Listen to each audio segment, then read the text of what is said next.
Out on the play. All a shot save. Pasternak scores! David Pasternak! I told him.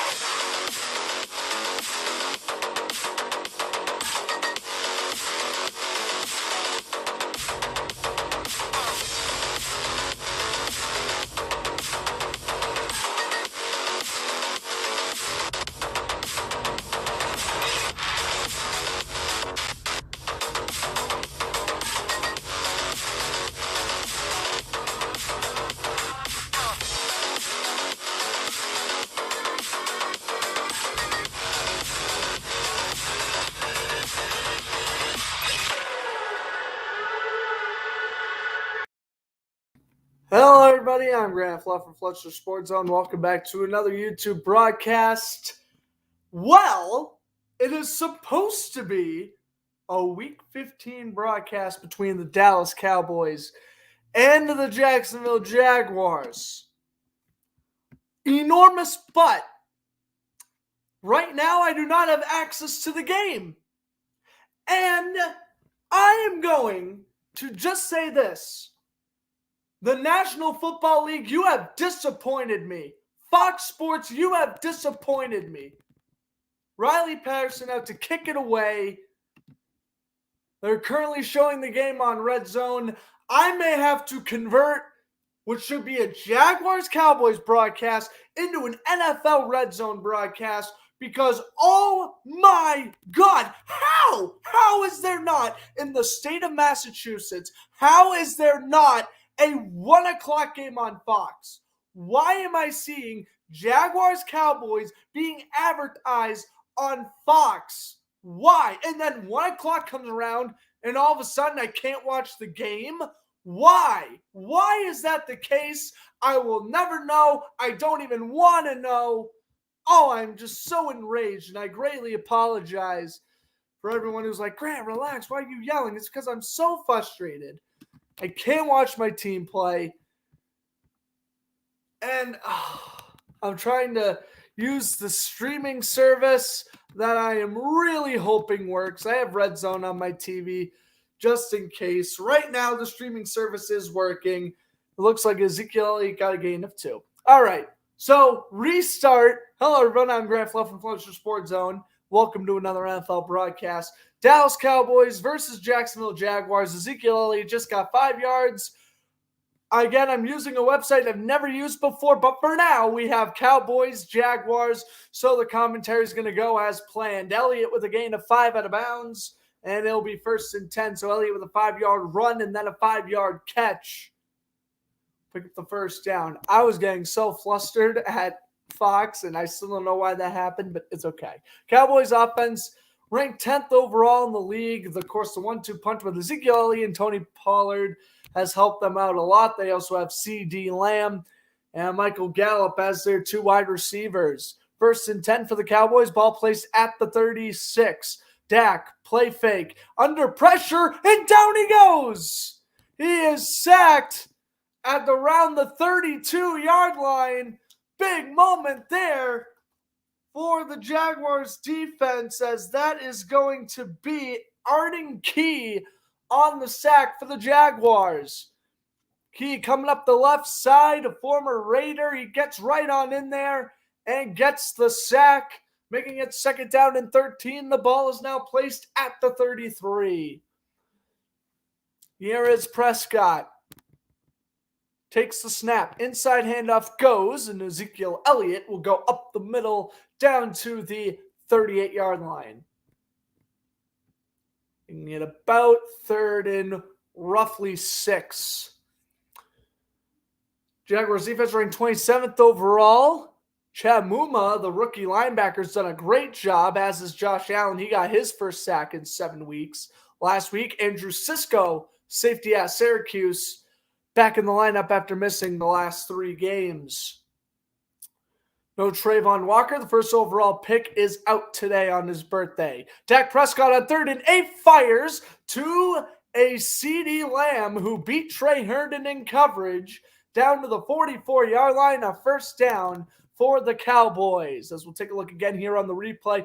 Look at this route running there, able to cut in front of Trey Herndon and a phenomenal catch for the first down.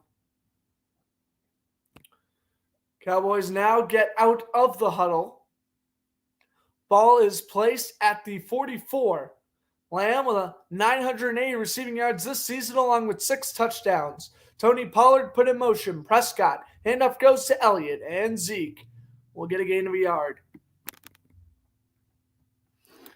Appreciate everyone stopping by so far. I'm Grant Fluff from Fletcher Sports Zone. In a interesting game so far, the Cowboys are driving on the first drive of the ball game. The Jaguars won 2 of their last 3, upsetting the Ravens and then losing to the Lions, but they followed it up with a road win over division rival Tennessee last week.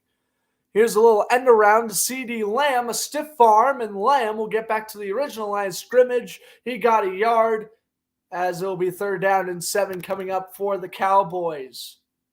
And again, for the Jaguars, no Trayvon Walker. He is inactive today on his birthday, so that's unfortunate. But the secondary does get Andrew Cisco back. The team is still without Shaquille Griffin, the corner, who suffered a back injury and has been missing time ever since. 8th play of the drive. It's 3rd and 7 for the Cowboys. Prescott takes the snap. Steps back, throws, and he overthrows the intended receiver on the coverage. Number 31, the intended man was Noah Brown. And it will be 4th and 7, and we'll see what the Cowboys do here. It looks like the offense is going to stay on the field. This is must win for both teams. The Cowboys clinch a playoff spot with the win. The Jaguars, with a Titan loss later today, they are only 2 games back of the division lead with the tiebreaker with 3 weeks remaining in the season after today. Prescott on 4th and 7. Will they go for it? Prescott audibling at the line. 1 second, and the play clock has expired, meaning we will see most likely a Cowboy punt now, as it will be 4th and 12.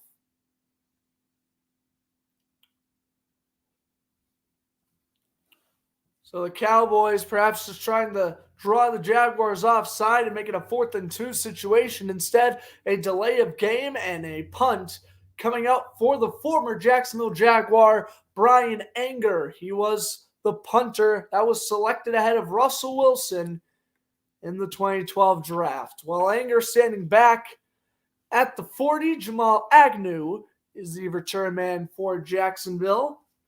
A phenomenal return specialist for Jacksonville since joining the team last season.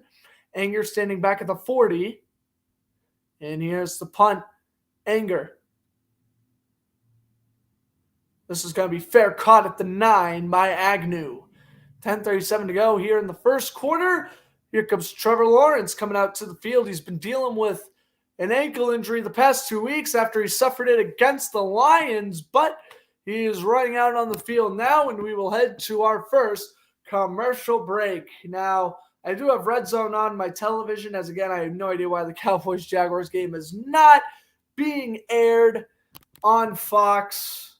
I do live in Massachusetts. I know, obviously, Dallas and Jacksonville are far out of the New England region, but I think it is still absolutely ridiculous that Fox is not showing a doubleheader.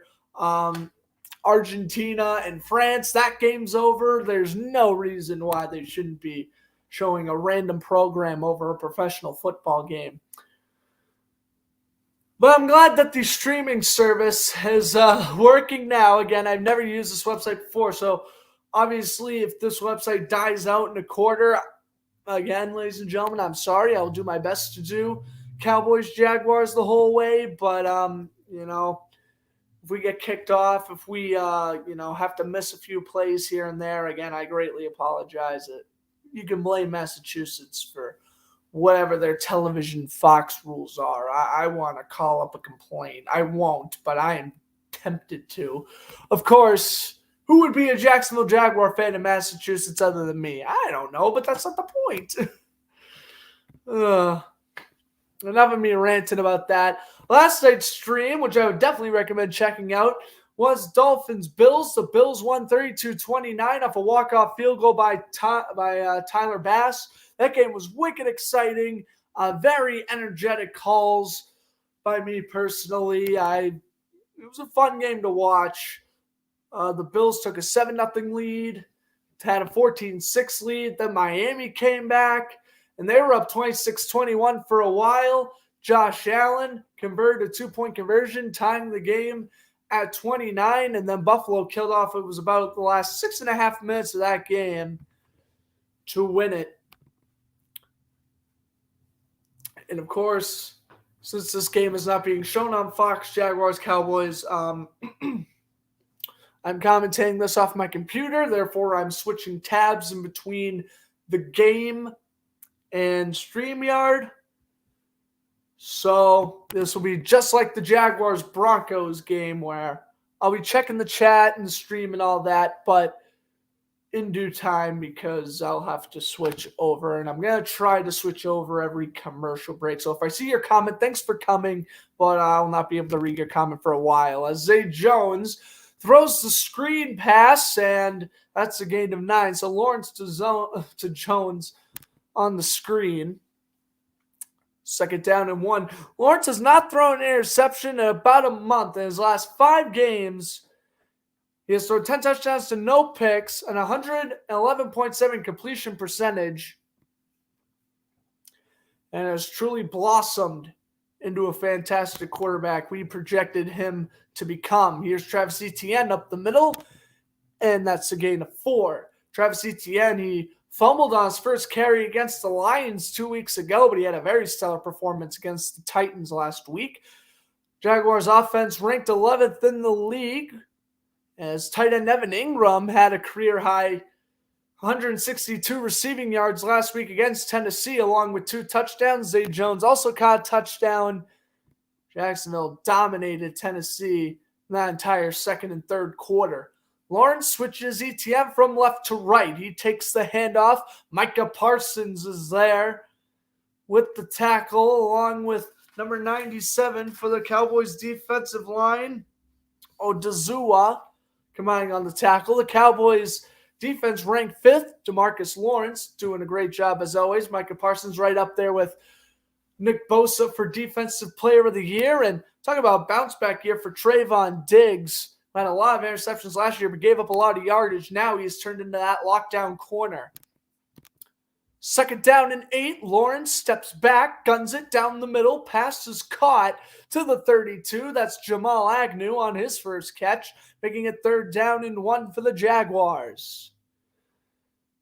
As the Cowboys did not go 3-0, but they did punt, and Jacksonville trying to avoid to suffer the same fate here early, as we have 8.5 minutes to go in this first quarter.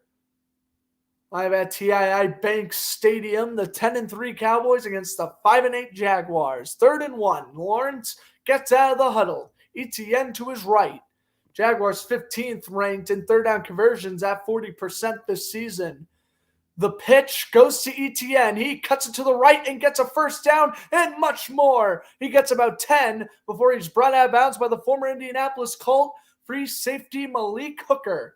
1st down, Jacksonville. We take a look at the roller coaster for the Jaguars this year, as it was, being the Colts and Chargers going to 2-1 on the season. Then they lost 5 straight games, but now they're 3-2 in their last 5. And again, that is upsets over the Ravens and the 36-22 win over the Titans last week. I'd say even now it's a roller coaster, because that Detroit game, yes, Detroit is just like Jacksonville, a surprise in the NFC, but they were a beatable team, and they lost pretty handily to them. They could not stop DeAndre Swift. Lawrence throws and an overthrow to Christian Kirk. Wilson on the coverage, and there it is, Trevor Lawrence's first incompletion of the day. He is now 2 for 3 for 16 yards. I've also just gotten word that Najee Harris has scored a touchdown. The Steelers lead the Panthers 7-0. Of course, we'll also pay attention to the Eagles-Bears game, as, of course, if Philadelphia drops a game, the Cowboys are only a game behind. The snap is fumbled, and the Cowboys fall on top of it. Wow, so they tried to take the snap. It was a bobbled snap. And the Cowboys jump on top of the fumble. It was an inside handoff to Etienne. He lost possession, and it's Donovan Wilson on the fumble recovery. So the Jaguars were driving. Lawrence fumbled to Etienne on the handoff, and Wilson recovers. So the Cowboys would get the ball a little bit past midfield.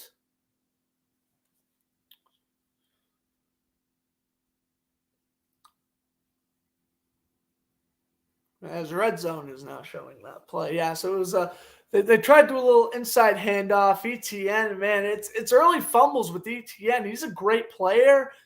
He was very good in the Denver game. He was really good in the Indianapolis game. He was really good in a couple other games. But also Etienne really has not impressed me a whole lot this season. He's impressed me and he hasn't impressed me, if that makes sense. He's shown flashes of good, but too many fumbles. I know that case, it was a botched handoff and not just an actual fumble, but I mean, still, man, it's, come on. I'm not trying to be that guy, but come on, you got to play a little bit better here. Jaguars, of course, trained James Robinson to the Jets earlier this year. I really wasn't a fan of that move. I think Etienne could have sat behind Robinson for a year. I felt if we kept Robinson till the end of the season, that would have been a better idea. I don't know, but yeah, Etienne, he's been fumbling too much. Today is no exception, although that fumble against Detroit was way worse. But again, in 3 games, you fumbled twice in the opening drive. That is brutal. That is brutal. Oh, the Detroit Lions are going to get a punt return touchdown. Oh, wow. So Bradley Mann punted in the back of the end zone, and it is Khalif Raymond who returns it for the touchdown. Okay, so hey, that helps out the Jaguars technically. The Lions take a 6-0 lead over the Jets. Of course, Jaguars and Jets playing on Thursday Night Football next week. I will be on the call for that game. Take a look again on the fumble. Etienne, he tries to get the handoff, but it bounces off the butt of Brandon Sheriff. And, Etienne, he's got to... That's avoidable. If he holds onto the ball with 2 hands instead of 1, that fumble's completely avoidable. So the Cowboys get the ball at the 41-yard line. They are about 5 yards out of field goal range. Dak Prescott fires, caught, and Tony Pollard out of the backfield will get 9. Brought down the play by, I've been having a hard time saying his name all season long, former Atlanta Falcon, Forsaid Olkun. I could say it more or less when I'm just looking at the roster. All right. 2nd down and 1. Lamb in motion. Handoff goes. Pollard. Oh, and he's stuffed. That's a loss of 2. Rashawn Jenkins leading the way. The free safety along with number 92.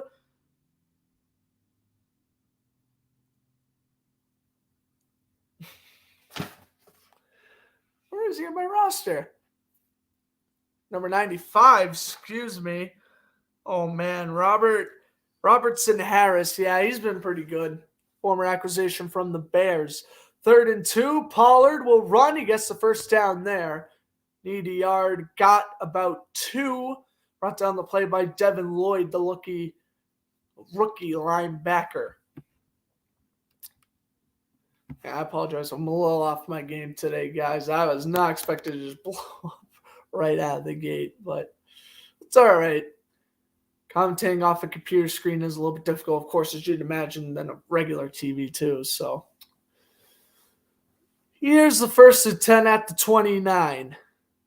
Prescott, inside handoff.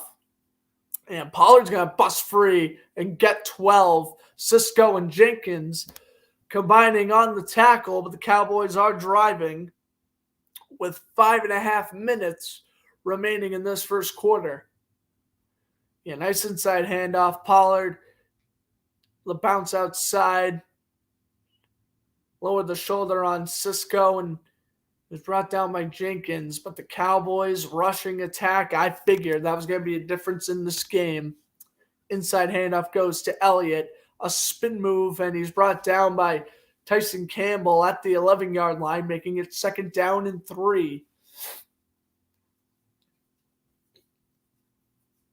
Taysom Hill had entered the game for the Saints, and then he threw a touchdown to Rashad Shaheed, making it 13-0 Saints over the Falcons. 2nd down and 3. Here's Prescott. Handoff goes. Elliott up the middle. Cisco's going to bring him down at the 1. Or did he break the plane? He did break the plane. Touchdown, Cowboys. Ezekiel Elliott, and they cash in off the fumble recovery. They will review this. Of course, all scoring plays are reviewed. Let's see, Elliott. Oh, I think his shoulder may have been down at the 1. Let's see. Ooh, but perhaps not. That is a 50-50 call there. It looked like the ball crossed the plane before the arm was down, so I am going to lean towards touchdown. And yes, it will be confirmed. So Elliott with the rushing TD. And out comes Brett Maher for the extra point. 4:31 to go in the first quarter. The Cowboys have a 6-0 lead over the Jaguars. Good snap, good hold, and make it 7-0 as Maher bangs it through. So they capitalize off the fumble, and the Cowboys take the 7-0 lead. Don't go anywhere. 4:31 to go in the first quarter here in Duval County.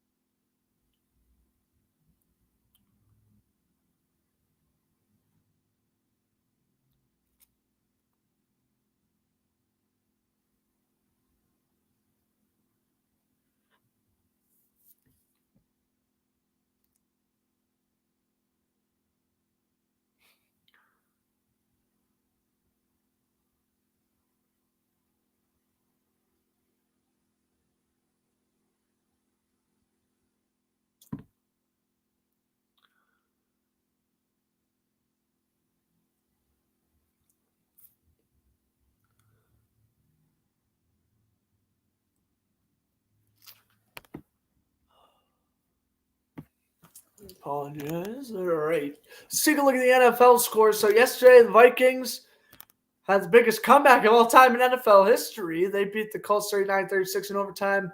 The Browns beat the Ravens 13-3, and then the Bills beat the Dolphins 32-29. Game's currently going on. Steelers have the 7-0 lead over the Panthers. The Saints have a 14-0 lead over the Falcons, and the Lions have a 7-0 lead over the Jets. The rest of the games, Chiefs, Texans, Eagles, Bears, scoreless. 4 o'clock games, Patriots, Raiders at 4:05, same with Broncos, Cardinals, Chargers, and Titans at 4:25, same with Bengals, Buccaneers. Then at 8:20, we have the Giants and the Commanders on Sunday Night Football. Tomorrow, if there will be a broadcast, which I do expect there to be, Rams and Packers, Monday Night Football, Baker Mayfield versus Aaron Rodgers. Who would have thought that would have been the matchup? Of course, Zach Wilson starting today's game for the Jets as Mike White is injured with 2 broken ribs. And let's just say he is not playing amazing.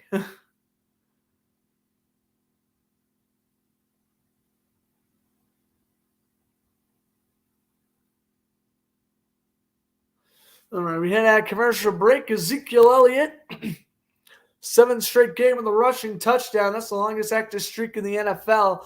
Elliott had the game-winning touchdown against the Texans last week with about 20 seconds remaining.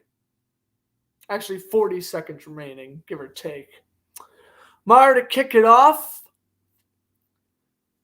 And this one will land in the end zone for a touchback, so no Jamal Agnew return. First and 10. We take a look at Elliott here. He's going to cut.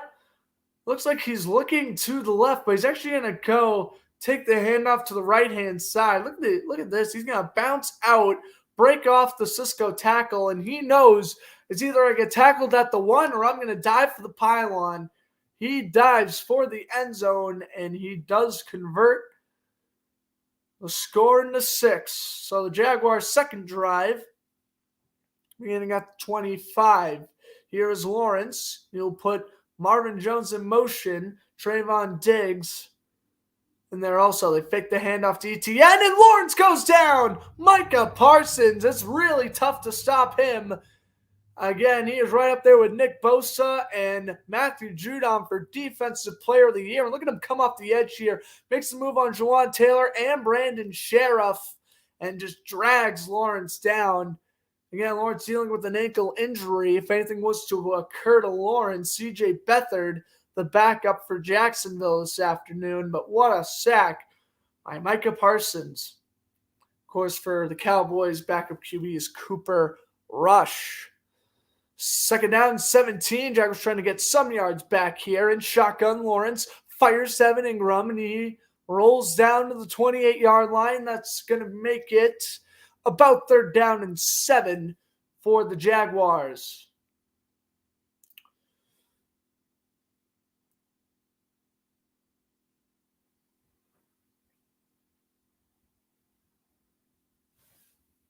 And Ingram looked like he again looked on the sideline. A very important catch there. Jaguars get out of the huddle. Put Dan Arnold in motion. In shotgun, 3 seconds to go on the play clock. Lawrence takes the snap. Lawrence is going to fire incomplete for Christian Kirk. On the coverage is Bland, and it's 4th and 7, and we'll see a Logan Cook punt. Very nice pass breakup here by Deron Bland. Able to step in front of Kirk, get the hand out in front to swat away. And so we will see Logan Cook out to punt. Kayvon Turpin, the USFL MVP from the New Jersey Generals, is the return man. He had 2 kickoff return touchdowns against the Chargers in the preseason. He's had a pretty successful regular season as well, as he returns this punt out of bounds at the 26-yard line. That's where the Cowboys will begin their third drive. They punted the first time. They've scored the second time. And there is a flag. Cowboys trying to go up by 2 possessions here. Of course, this Jags team is very resilient. They've come back from 2 possessions before. Sean Smith, our referee. And we're going to get blocking in the back against the Cowboys.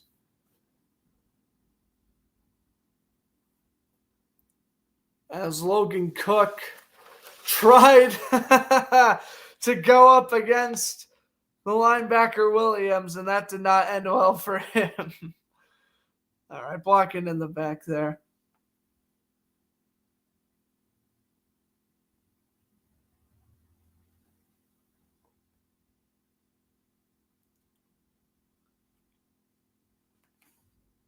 All right. Well, I guess we have a former Jaguar playing on the Cowboys today. That's Dante Fowler Jr., the man who was drafted number 3 overall by Jacksonville back in 2015. I mean, he hasn't been a bust, but yeah. Oh, what are you going to do there? Wasn't a bust. He wasn't great. They traded him to the Rams. Yeah. He's been okay. He bounced around from the Falcons and the Cowboys.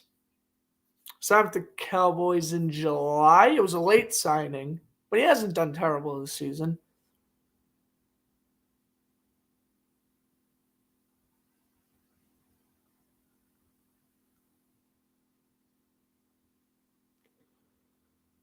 Alrighty. Looks like the Panthers are about to score here. Who's that? DJ Moore? Yep, DJ Moore caught touchdown. Who would have thought that at week 15, we would have the Buccaneers and Panthers battling it out for a playoff spot, as both teams are significantly below 500. But I'll say the Panthers, they are undefeated since switching with Sam Darnold. So I guess Baker Mayfield was an issue there. I don't know what the whole deal is with that. But anyway, DJ Moore, he has 34 receiving yards on the day, and he just caught a touchdown from Sam Darnold. Darnold, by the way, is 6 for 7 for 93 yards, and the Steelers would be at 5-9 with the loss. They would essentially be out of the playoff race for good. They play the Raiders next week. Got a little Texans update. Jordan Akins, the tight end, he dropped the pass on 3rd and 10. Well, there was a late flag. But we are back to Cowboys Jaguars as this game heads out of commercial break. CeeDee Lamb in motion. Inside handoff, Pollard picks up a yard. 2:43 to go here in this first quarter and counting. And it was Anthony Barr who laid the hit on Evan Ingram. Then Ingram wanted to get his right hand checked out. That's why he was on the bench immediately after his reception. 2nd down and 9. Prescott tries to audible at the line. Pollard remains the running back. Prescott takes the snap, throws, passes caught to the 22-23 line. That's Noah Brown on the catch. Brought down the play by Cisco, making a 3rd down and 1 for the Jaguars.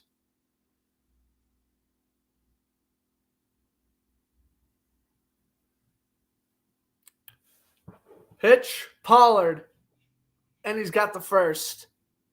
Needed a yard, got 4. And so Dallas able to pick up the first down. Look at them continue to drive.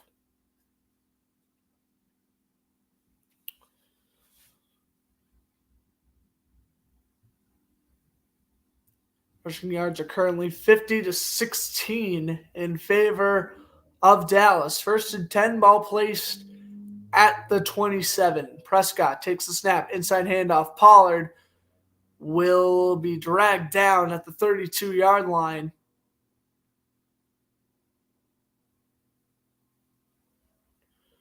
Thinking it's 2nd down and long.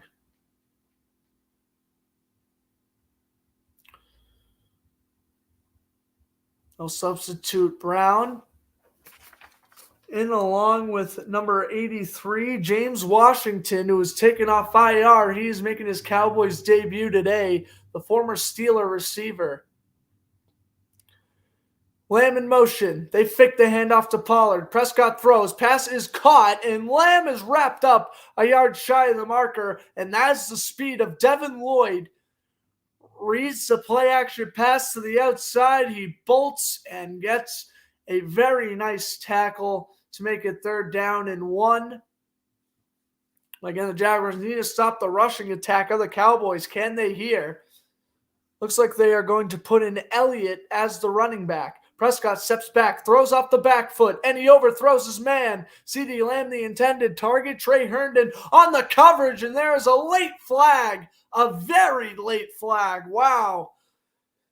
Let's see. It looked like there could have been pass interference. There was some hand fighting amongst the two, and this ball is overthrown. I think they're going to call PI anyway.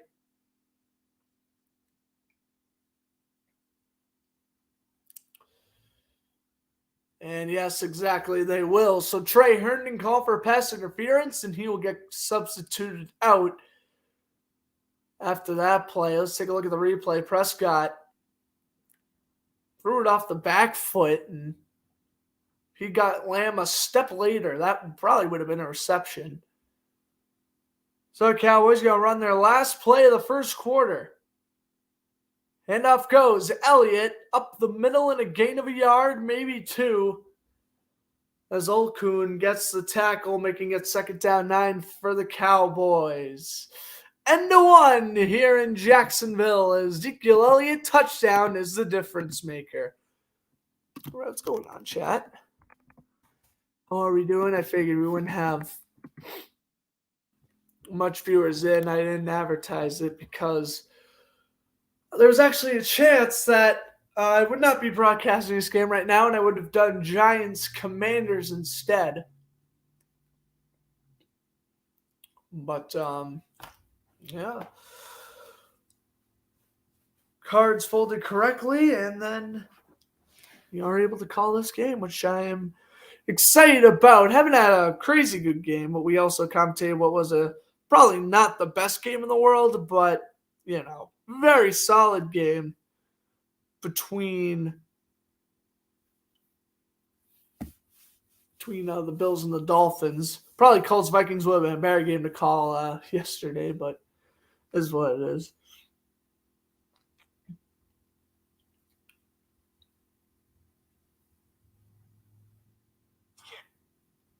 Of course, everyone's going crazy over Argentina winning the World Cup. That's crazy, though. That's really insane. Good for Lionel Messi. Winning the World Cup. That's exciting.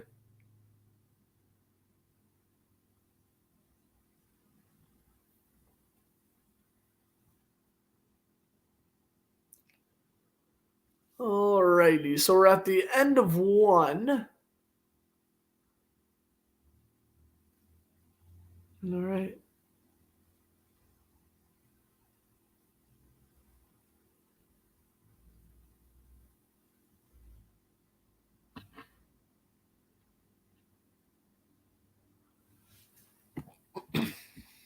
Okay, so they're advertising the Cowboys-Eagles game for next week. That's going to be a fun game.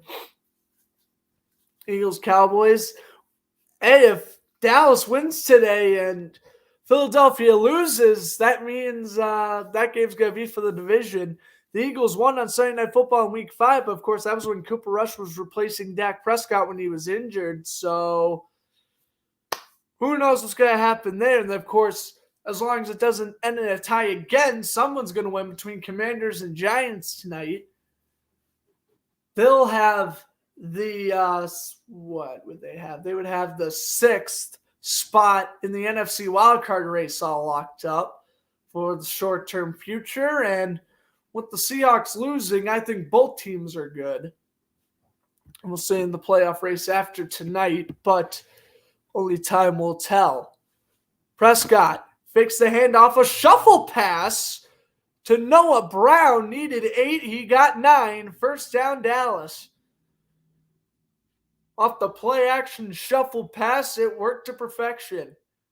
I would just like to thank a viewer for tuning in. Shout out to Annette, as I know she has a very busy schedule, but she stopped by to support her Dallas Cowboys today.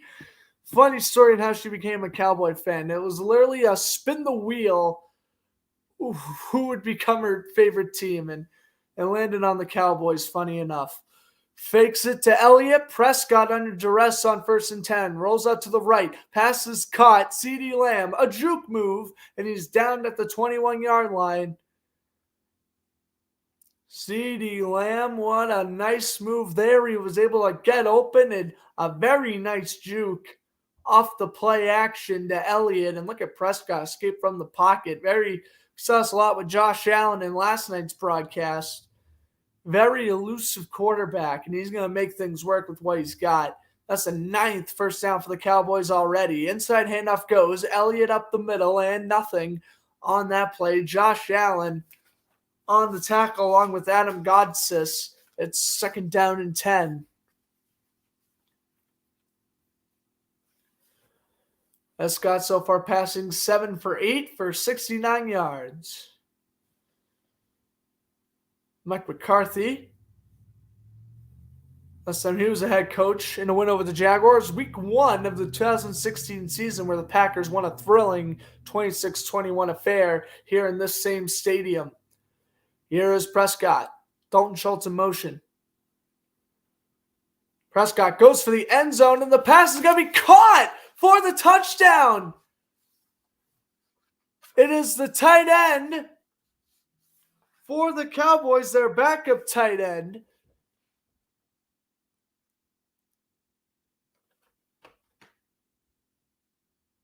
Hendershot with the touchdown. Hendershot one-on-one coverage against Josh Allen. And look at this. Perfect throw by Prescott. Corner of the end zone. He's able to make a nice play on the ball. So it's 13-0. And they'll bring up Maher to make it 14-0. Good snap, good hold, extra points, money. So 14-0 Cowboys. They lead over Jacksonville. And man, I don't know what to say about Jacksonville right now. I mean, they've been looking really good the past couple of weeks, but not right now. As they let Peyton Hendershot get the touchdown, making it 14-0. And I mean, that's gonna definitely put a dent in the Jaguars' chances of coming back here, because we're unfortunately getting the defense that showed up against the Lions and not the Titans. So we will see what happens here. Oh, yeah, exactly. All right. Looks like the Steelers are in the red zone against the Panthers. 2nd and goal coming up here for Pittsburgh. Yeah, Trubisky's in because Kenny Pickett's out with a concussion. I'll give you an update on if Pittsburgh scores there.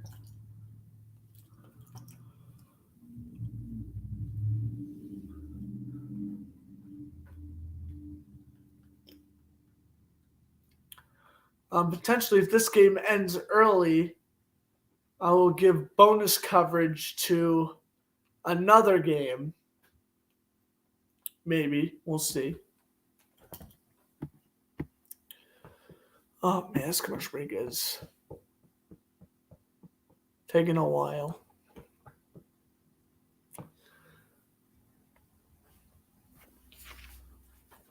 But yes, it is indeed 14-0. We have an update from the Jets and Lions game. Okay, Zach Wilson, play action. He's going to actually throw a touchdown. Wow. Zach Wilson threw the touchdown to C.J. Uzome. And there we go. The Jets tied against the Lions. So Zach Wilson, that's his first touchdown pass since week 10, 11? I don't know. Oh, man, he faked it tonight. A nice throw off the play action. He finally made a good play. There we go. Zach Wilson gained that confidence.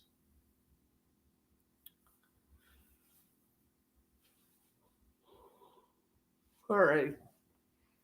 That was a 10-play, 6-yard drive ending in the Hendershot 20-yard reception.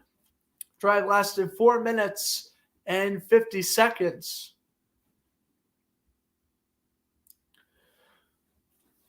Cowboys to kick it off to Jacksonville.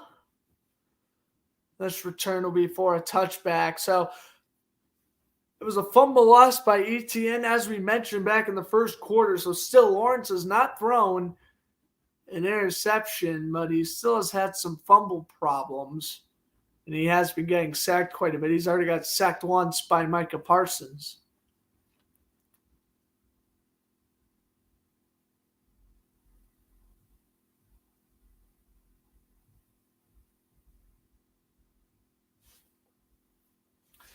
So Jacksonville now has it at the 25, 1st and 10. Evan Ingram placed in motion. Looks like he's returned from his injured arm. Handoff goes. Travis Etienne to the 30 and down to the 31.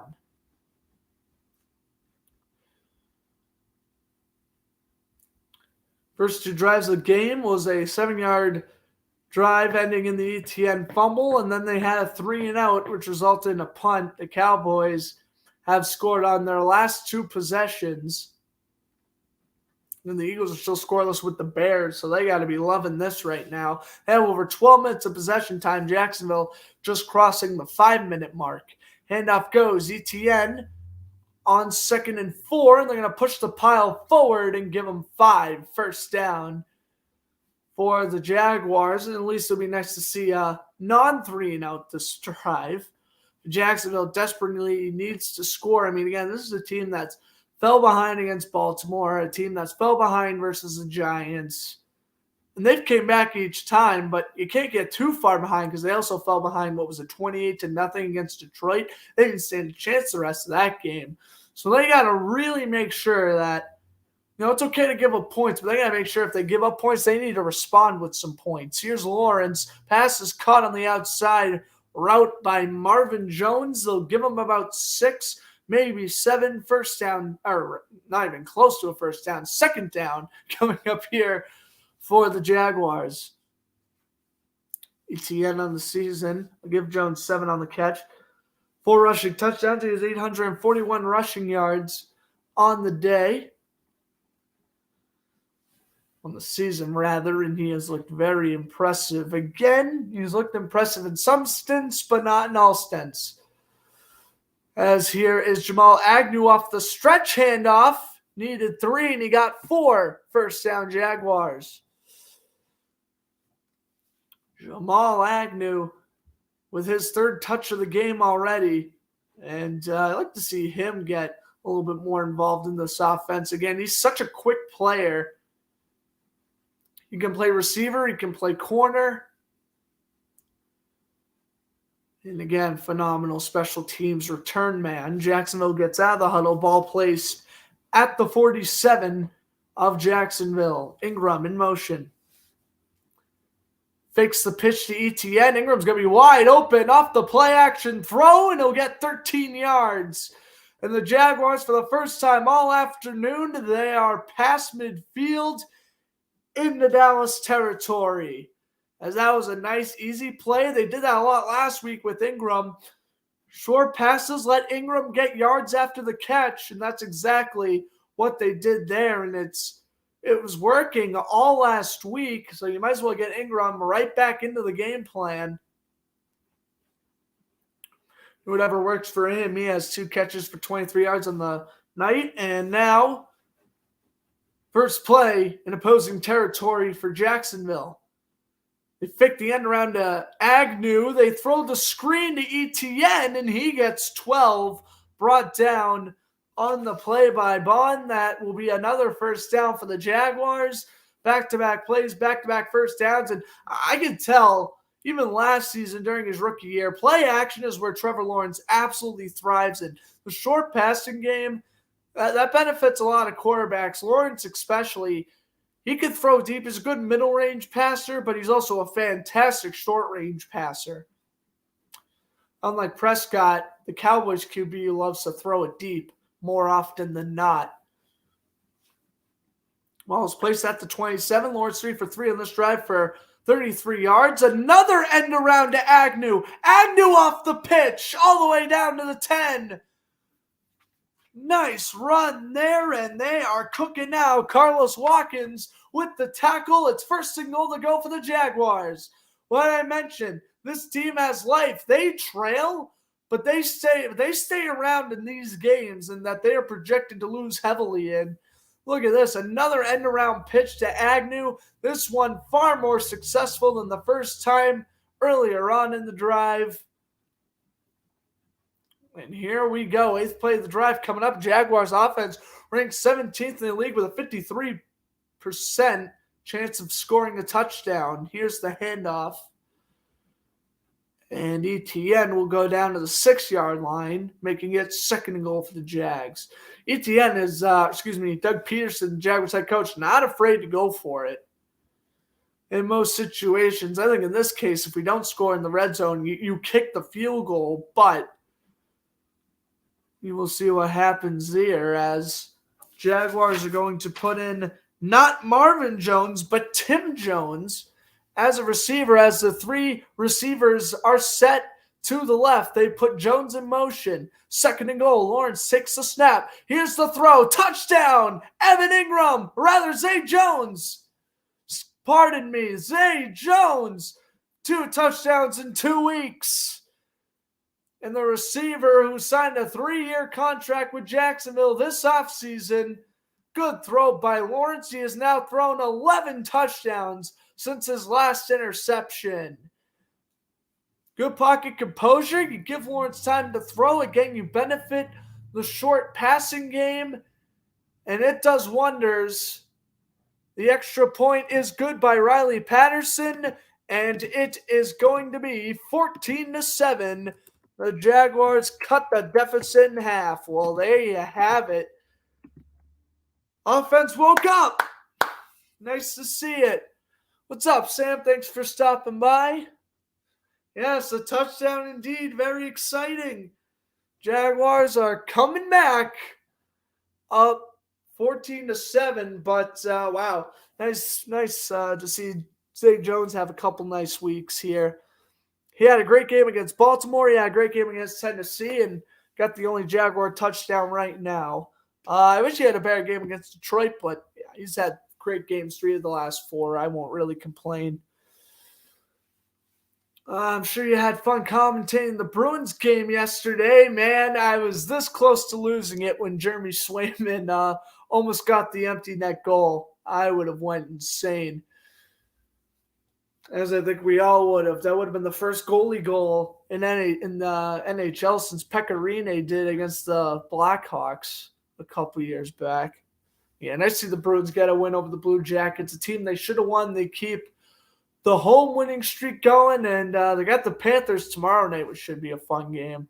Definitely going to make sure to watch that before Monday Night Football begins, because Panthers are one of the few teams this year that's actually beaten the Bruins, and they did so the day before Thanksgiving.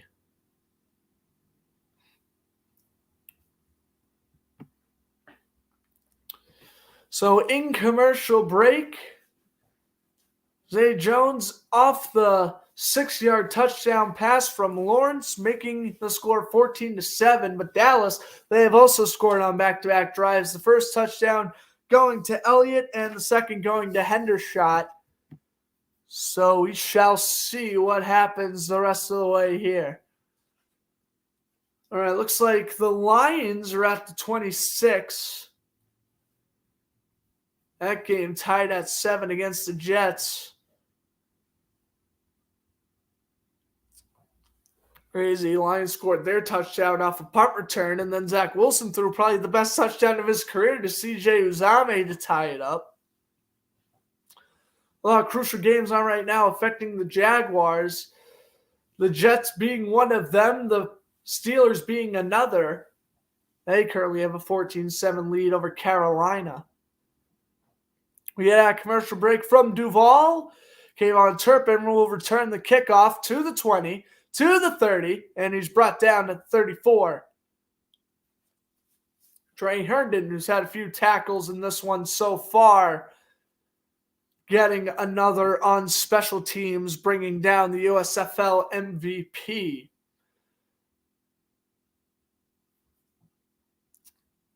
So Zay Jones, his 3rd touchdown in 4 weeks, cuts the deficit to 7, and the Cowboys will start their 4th drive of the game from the 34. Prescott with Elliott as the running back. Lamb in motion. Fakes the handoff to Elliott. Prescott steps up in the pocket. Throws caught. Elliott out of the backfield.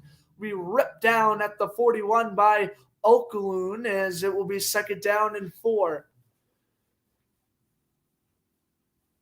They'll mark it 2nd and 3. And really nice to see Chad Muma get more playing time for the Jaguars today. He's been a really good rookie for the team. Played very well against Baltimore and Detroit. Got limited time last week against Tennessee.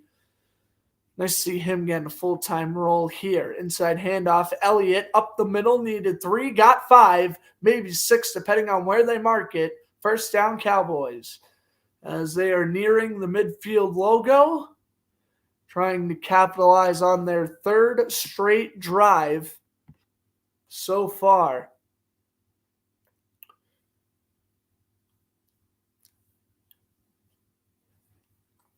Prescott under center. Brown in motion. Handoff goes. Elliott up the middle. Plows his way down to the 47-yard line of Jacksonville.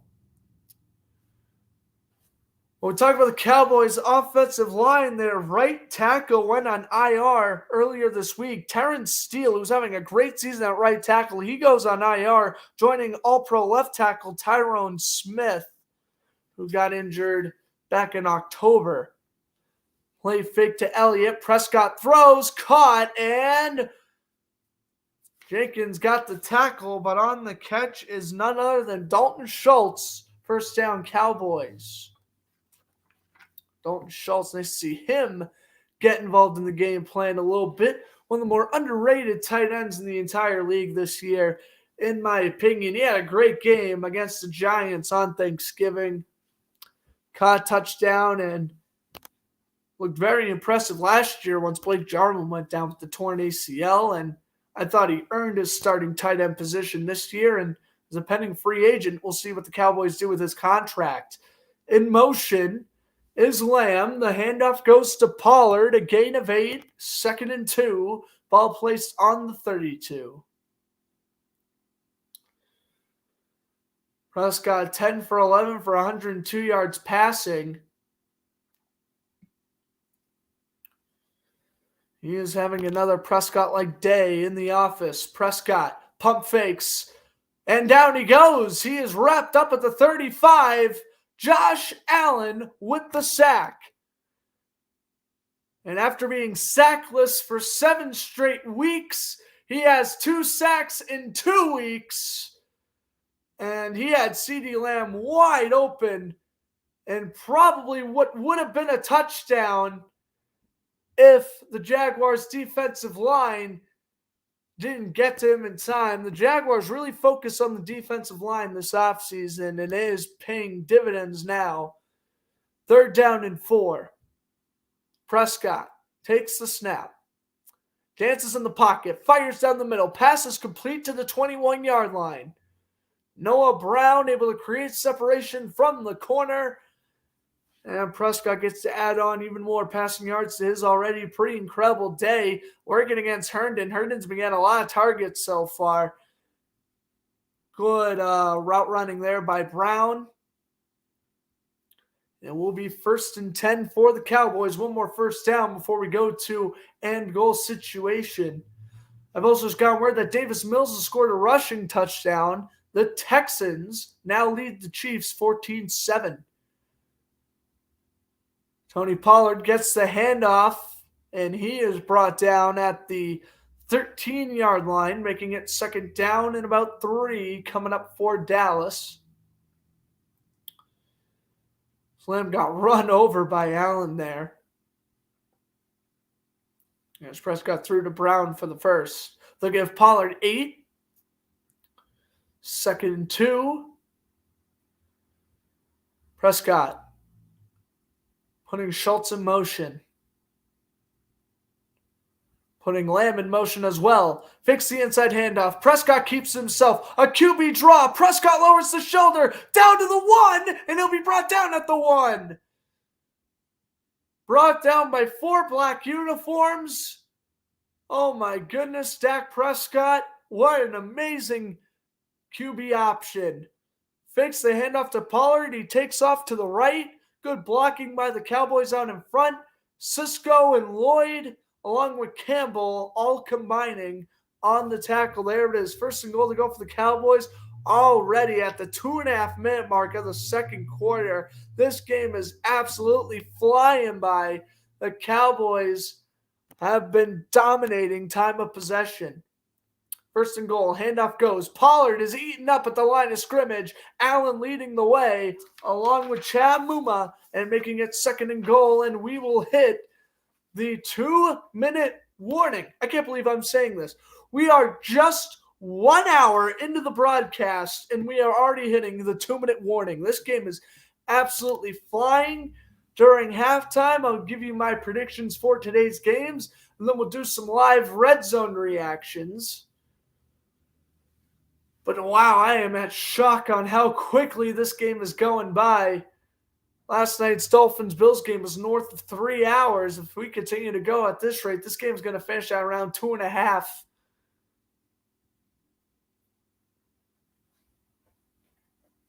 All right, but at the 2-minute warning, we will focus on red zone. It looks like Matt Badgley is out for a 31-yard field goal attempt, so the Lions will try to get the lead over the Jets. Good snap, good hold. Kick is good. 10-7 there. Boy, this would be huge if Jacksonville can get this defensive stop. Whether they force a field goal or force a turnover on down, that would be incredible. The Saints-Falcons game update. David Johnson fumbled and Atlanta recovered. So that's David Johnson's first fumble loss of the season. He had -4 yards heading into this game against the Falcons this season. He had 12 rushing yards so far, but fumble there. So Atlanta trying to keep that game in position with Desmond Ridder in his first career start. Also, a David Montgomery touchdown gives the Bears a 6-3 lead over the Eagles.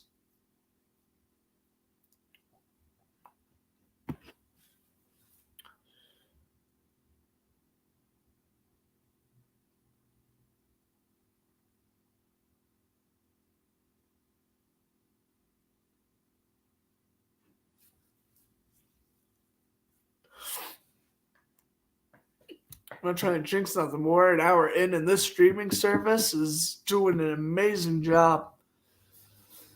All right, we're just hanging out of commercial break. As we mentioned, it's 14-7 Cowboys.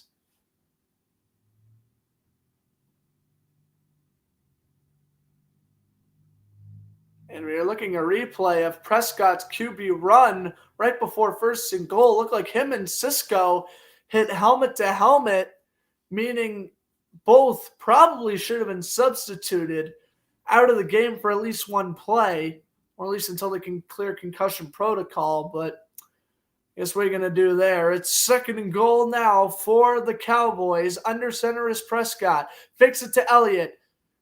Throws on the run. Touchdown. Noah Brown. 20-7. Cowboys extend the lead.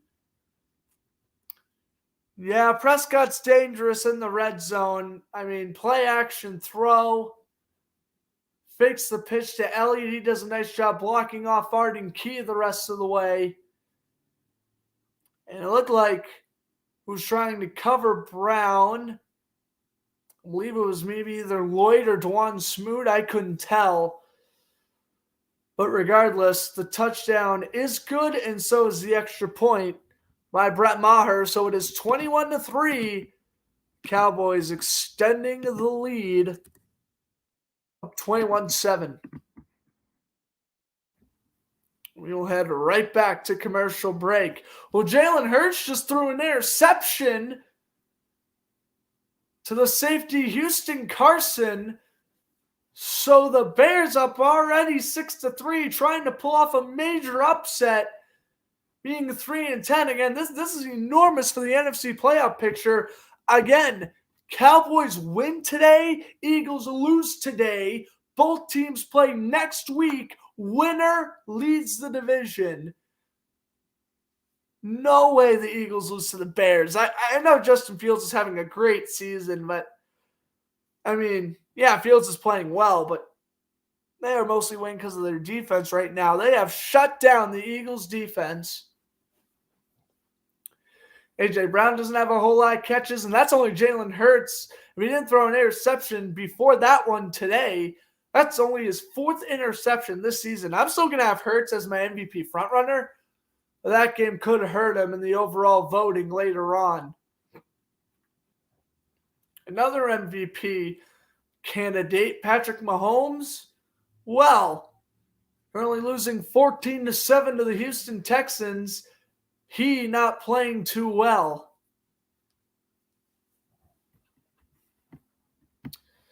So pretty remarkable things here going across the league. We'll get an update on the Panthers as well.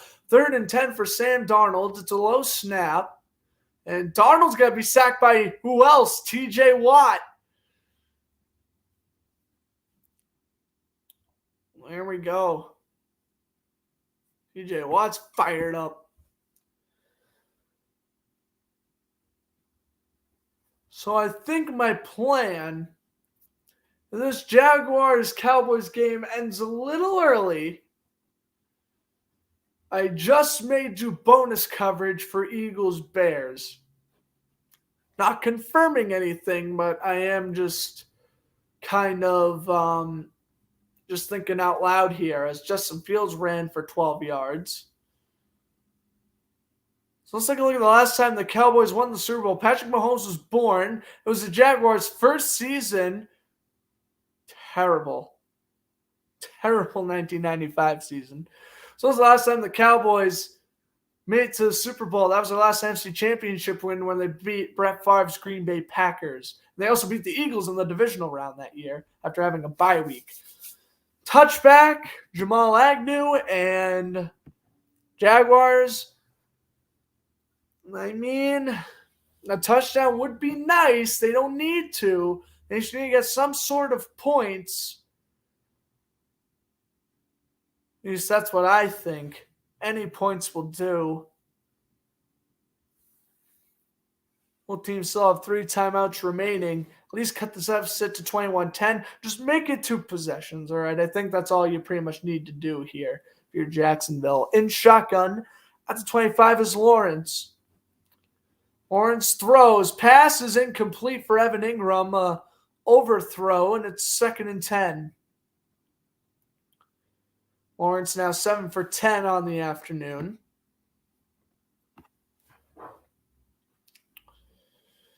Jaguars get out of the huddle. ETN will be set to Lawrence's left. Zay Jones in motion.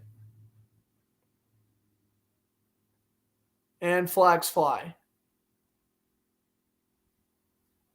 False start against the Jaguars. And they'll back him up 5, making it now 2nd and 15. And they'll penalize the tight end Ingram, who's had his moments this season. Played really well against the former team, the Giants. He showed up in the Denver game. I was also pretty impressed with him in a couple other games, including last week against Tennessee. He also looked decent in the Ravens game. Lawrence steps back, dumps it off. This is Ingram again. He's looking impressive today as well as he gets pushed out of bounds at the 28.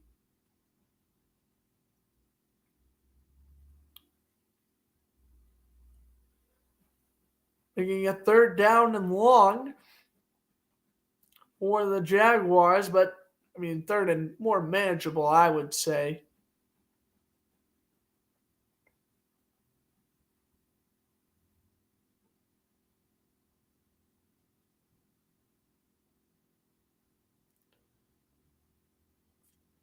All right, 3rd down 9. Lawrence takes the snap, throws, and passes incomplete. Looking for Christian Kirk. It was knocked away by Bland, and yeah, Kirk's got to have that one. You are getting paid a lot of money to catch a ball like this. It was deflected at the last second by Bond. A perfect spiral by Lawrence. He had his man Kirk. I think if Kirk had a step ahead of Bond, that's a catch, and that's maybe even a touchdown, but pass is incomplete instead. Here's Logan Cook out to punt. And Cook will deliver a punt. This will be fair caught by Turpin at the 22.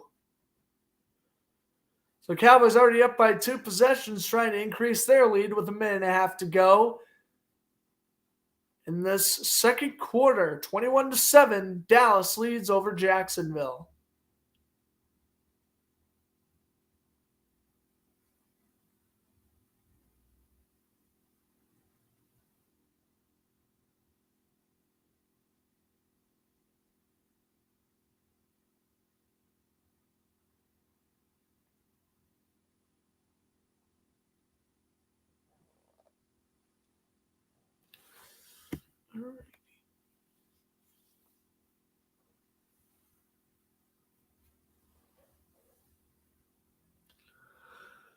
Another commercial break. Yeah, Jaguars going out 3-0 there. That's not good. Need to do anything they could to keep it a one possession game, but what are you gonna do?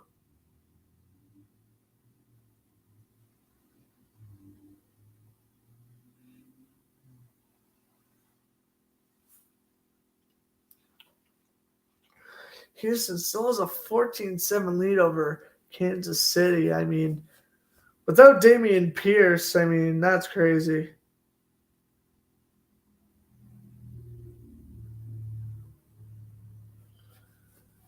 Houston in front, the Bears in front. The only team that is not currently part of an upset is the Jaguars. They're having me nuts.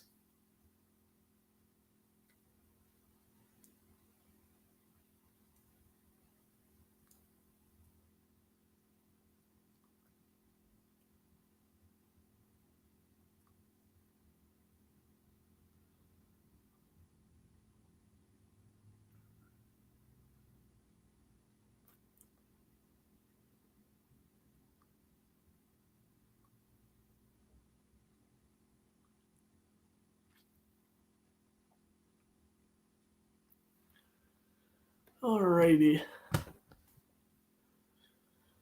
Watching on Fox, depending on your region, you may get Patriots Raiders, you may get Broncos Cardinals, or you'll just get nothing, which I think is totally ridiculous. I feel like you should get a double header. But okay, 1st and 10 for the Cowboys. Prescott under duress, throws caught, and Tony Pollard ripped that bounds by Jenkins. That's going to be about a gain of 9. Cowboys scored a touchdown on their last 3 drives, compiling 27 total plays. One was because of a fumble and 2 off punts. And they have looked awfully impressive on offense. Continuing to play well against this very inconsistent Jaguar defense. Prescott throws. That's caught. A gain of 3 for Brown. Or actually, rather, that is Lamb on the catch.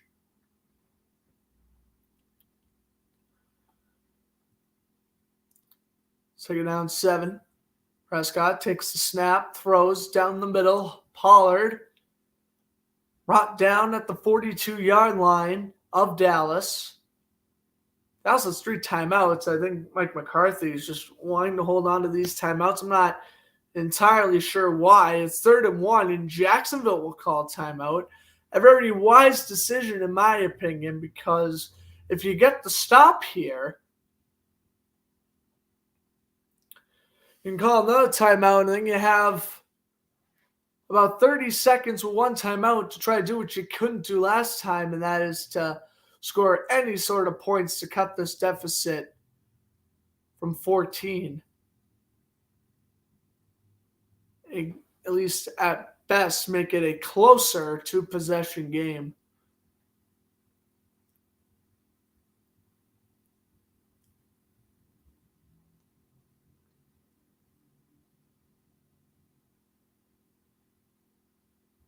Lamb in motion. Pitch to Pollard, and he's going to lose a lot of yards here. That is a loss of about 3 or 4 yards. Jacksonville needs to call a timeout, and they do with 50 seconds remaining as Oakloon on the tackle. I mean, really? A sweep pitch to Pollard on 3rd and 1? QB sneak it and keep the drive alive. If anything, Oakloon comes in uncovered, and that's going to be a loss of about 5. That is huge. Absolutely gargantuan for the Jaguars. Yes, it was a loss of 7 for Pollard on that run. So making it 4th and 8, Jacksonville forces a much-needed punt. And here we go. They're going to punt all the way back at their 26.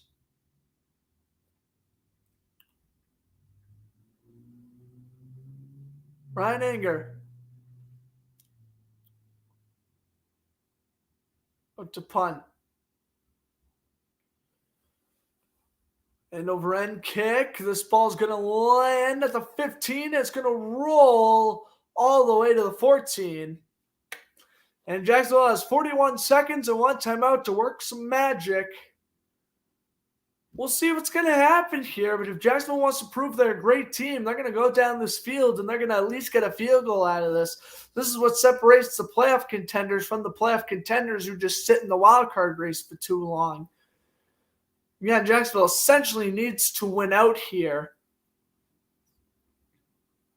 to make the playoffs. Of course, with some help from the Titans, but they got control of their own destiny first. And they got the stop on defense they need. Now they need to show up on offense. Here's Lawrence. He will run himself down to the 21, and Jacksonville may have to call their last timeout here. Lawrence trying to hurry up the team without using a timeout. 23 seconds left. Wow, they just killed off about 10 seconds there. Lawrence throws, caught, down to the 34. Zay Jones on the catch. And Jacksonville has to call their last timeout. And Lawrence, he's got to do a better job there with situational awareness. He knows he has 30 seconds left with one timeout. You got to make sure that, personally, yes, picking up yards is important, but in that scenario, throw the thing out of bounds and save yourself about what would have been 9 or more seconds. If you just threw it out of bounds, went to second down, hit the play to Jones, they're going to ramp to the line, spiked it, and they wouldn't have had to use their last timeout right there. They are still about 35-ish yards out of a comfortable field goal attempt for Riley Pedersen. So we will see what happens. Ball is placed at their own 35.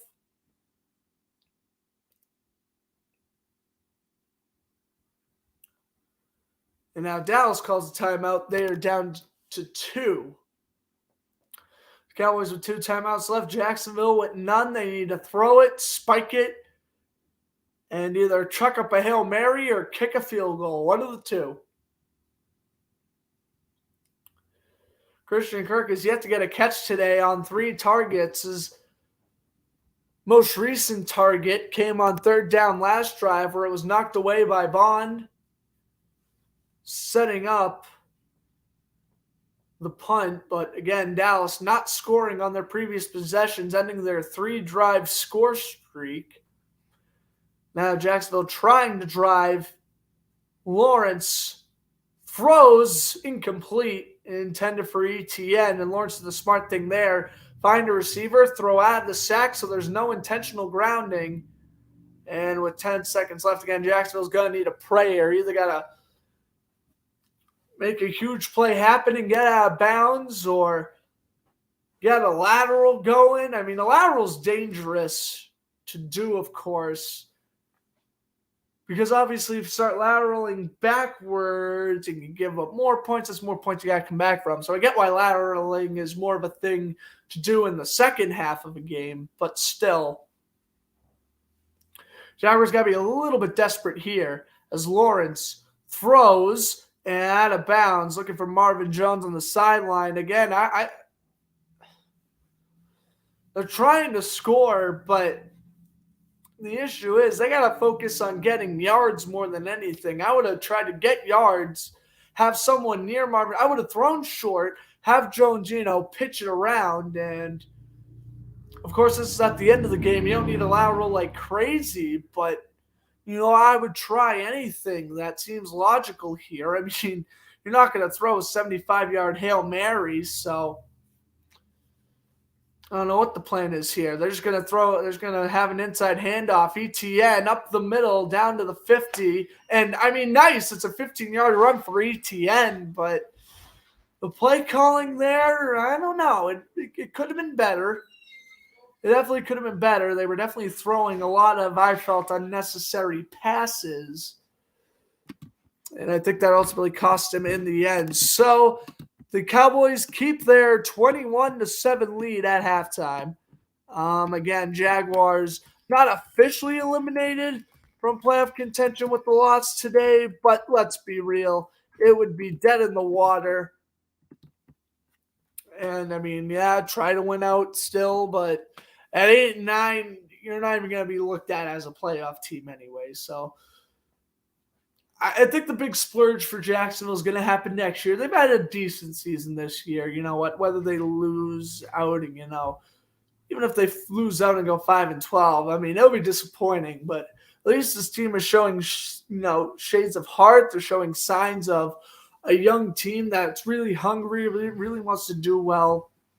And that's all you can pretty much ask for this season. So we'll see. We still got an entire half to be played here. This game is not over, but yeah, I would imagine if Dallas has played like they have played all season, they're going to wrap this one up with ease. And again, depending on how quickly this game ends, I might be able to do some bonus coverage of Bears and Eagles, but to be determined there. So at halftime, let's take a look at all the scores. It remains 6-3 Chicago. We also have, what else is going on here? 14-7 Houston still over Kansas City. The Lions still have a 10-7 lead over the Jets. The Saints still have a 14-3 lead over the Falcons. And also in halftime, Steelers-Panthers 14-7 lead there for Pittsburgh. Mitchell Trubisky trying to win his first start. I don't want to say since week one, but I don't know. Oh, never mind. Jalen Hurts just got a rushing touchdown. So the Eagles regain the lead. 9-6. Gosh darn it. I will say, though, if the Eagles do win and the Cowboys win, then that really makes next week's game a lot less entertaining. The Wilds have a 1-0 lead over the Senators. Any other NHL games we got going on? Not until 5 o'clock. Penguins Hurricanes is later. Man, that's going to be rough for Carolina. They came off a hard-fought 5-4 win over Dallas yesterday. The Rangers and Blackhawks at 7:30. Jets Kraken at 8 o'clock and Flame Sharks at 10. All those times Eastern Standard American Time. And the NBA, Celtics and Magic starting at 3 o'clock. The Magic upset the Celtics the other night. We'll see if they do the same at the Garden. The Knicks and Pacers starting at 5 o'clock. Warriors, Raptors at 6. Same with Nets and Pistons. The Bulls and Timberwolves are at 7 o'clock. At 8 is Hornets, Nuggets, and 9:30 Wizards, Lakers.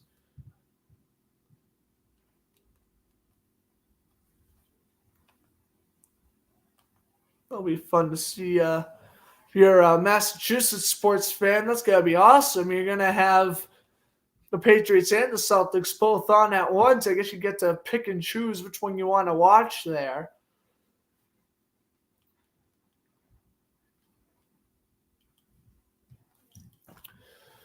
Zach Wilson's going for the end zone, and he just overthrew his man. I wonder how Garrett Wilson's doing. Smith was the intended receiver there. Yeah, I wonder how Garrett Wilson's doing with the change at quarterback. It looks like he has 3 fantasy points, meaning he has 15, 13 yards receiving. And look at Mike White. Mike White's on the bench. He's saying, come on.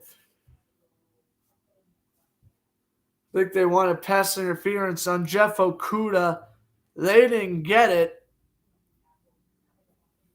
2nd and 10, ball placed at the 16. Wilson, another end zone shot for Garrett Wilson out of bounds.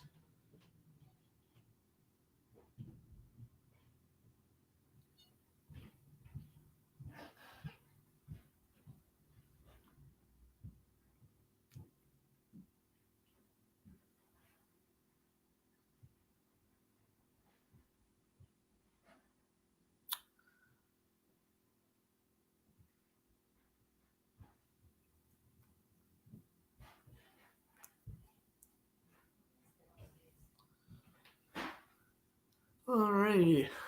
So Jets will kick a 34-yard attempt. Good snap. Good hold. Greg Zuerlein makes it. Oh, my God. Whew. Barely made it. He got it, though.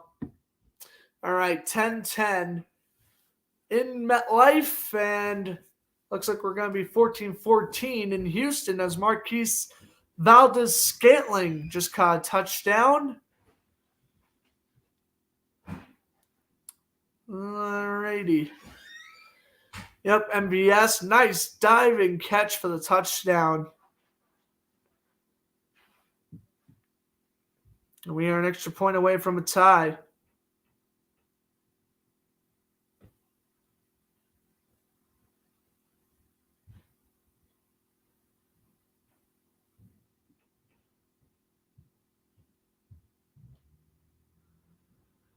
Oh, no, I spoke too soon.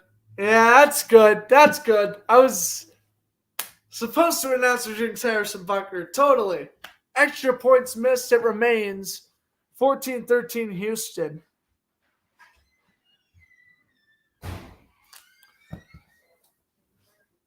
Okay. Well, if Houston wins that game, I don't even. The NFL world would just lose it. Fields takes a knee. Eagles Bears heads into halftime. It's still 10-6 Philadelphia.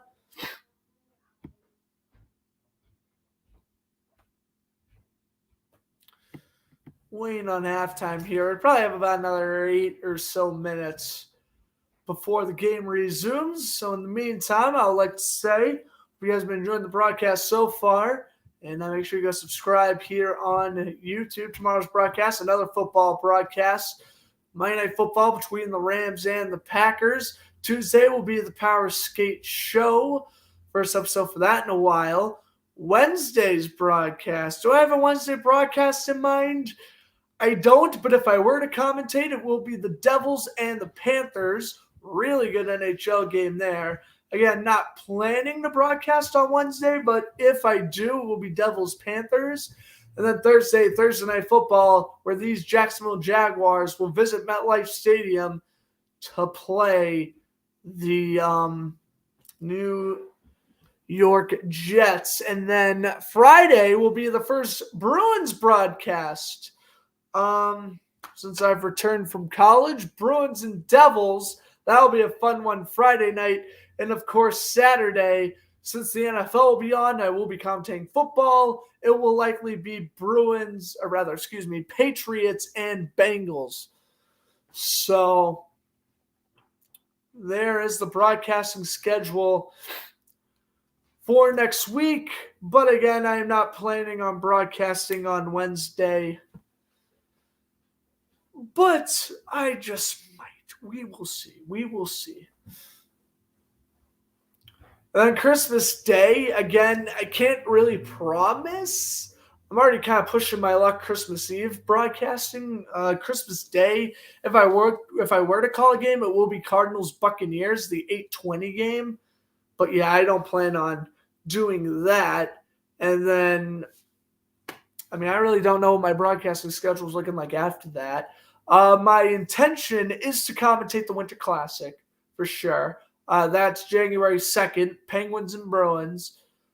It is an afternoon game. We shall see. I might actually have a job at a grocery store at that point. I'm not 100% sure yet. We're trying to get that figured out. So that broadcast may not come to life, but we shall see. Again, follow me on social media at Floodster Sports Zone 2 or my personal Instagram at Grant Floodster, or my Snapchat, which is also Grant Floodster, or my Twitter, which is just Floodsters. You can get all your updates there. It's on the ticker tape. Just don't message me on TikTok. I don't check TikTok at all. I don't check my messages on TikTok. If you need me, message me on Snapchat, Instagram, or Twitter, please and thank you. Or just leave a comment on the channel.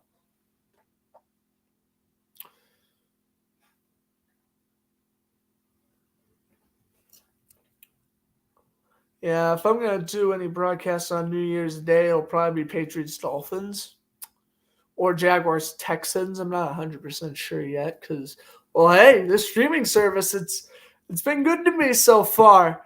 I can now broadcast out of market games. I mean, is it paying commentating on a computer? Absolutely, but I'd rather commentate the game on the computer than not commentate the game I want to. So I guess there's that.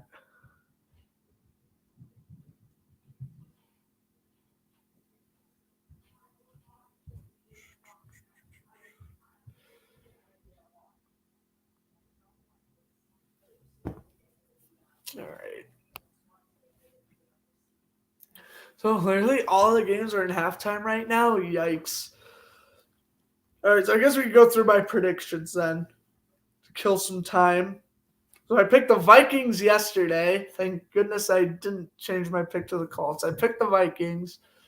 I picked the Ravens, and I picked the Bills. So I went 2-1 on the Saturday games, including Thursday Night Football. I did pick San Francisco over Seattle. So right now my predictions are 3-1 the week. I have the Chiefs over the Texans, the Lions over the Jets, the Falcons over the Saints. Probably should have picked New Orleans looking back at it, but whatever. I'm sticking with my predictions now. All the games are in halftime.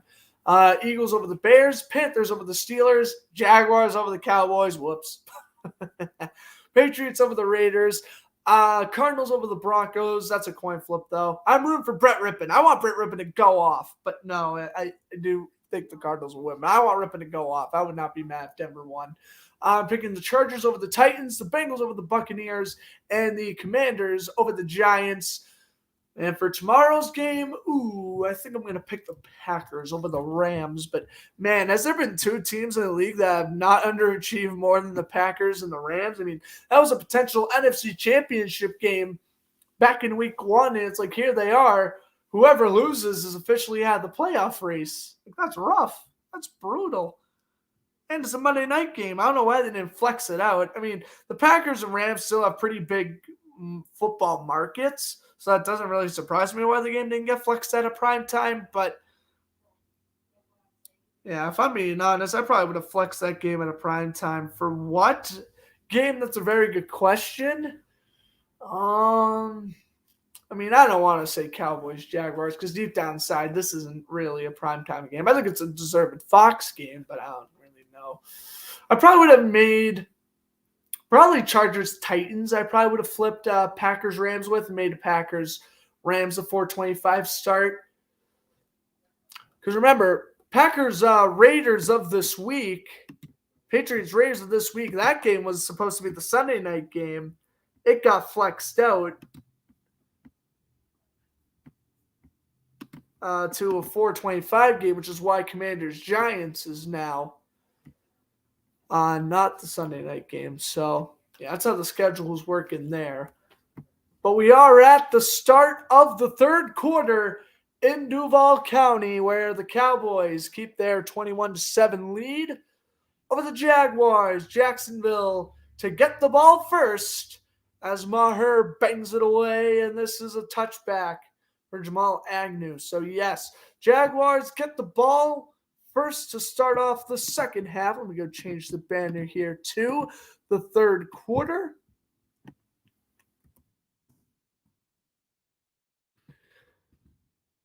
Again, if the Cowboys hold on to this lead, they are in the playoffs. If the Jaguars come back and win this game, they still have a chance at winning the AFC South.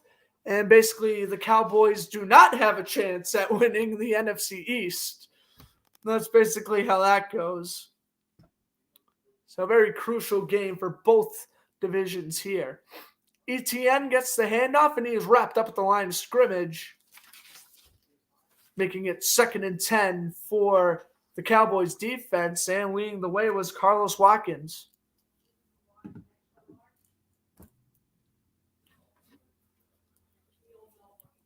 Jaguars now in the huddle. Lawrence first half passing, 9 for 15, 84 yards, 1 touchdown, and a lot of those incompletions came at the end of that first half when they were just trying long throws down the sideline. Throw is down the middle to Evan Ingram. Trayvon Diggs got the tackle. It's a gain of 8. 3rd and 2 coming up here for the Jaguars. And Ingram, with his third catch of the day, he's done, again, a really marvelous job the past few weeks. He has really played his heart out. When talking about expectations rising in this organization, having players like Evan Ingram or rising to those expectations really makes this team fun to watch. 3rd and 1, Jaguars are 2 for 4 on third down conversions today. Lawrence off the QB sneak. Needed a yard. He got 2. First down, Jacksonville. Trevor Lawrence on the QB sneak. And again, if Jacksonville scores here, they are back to a one-possession game.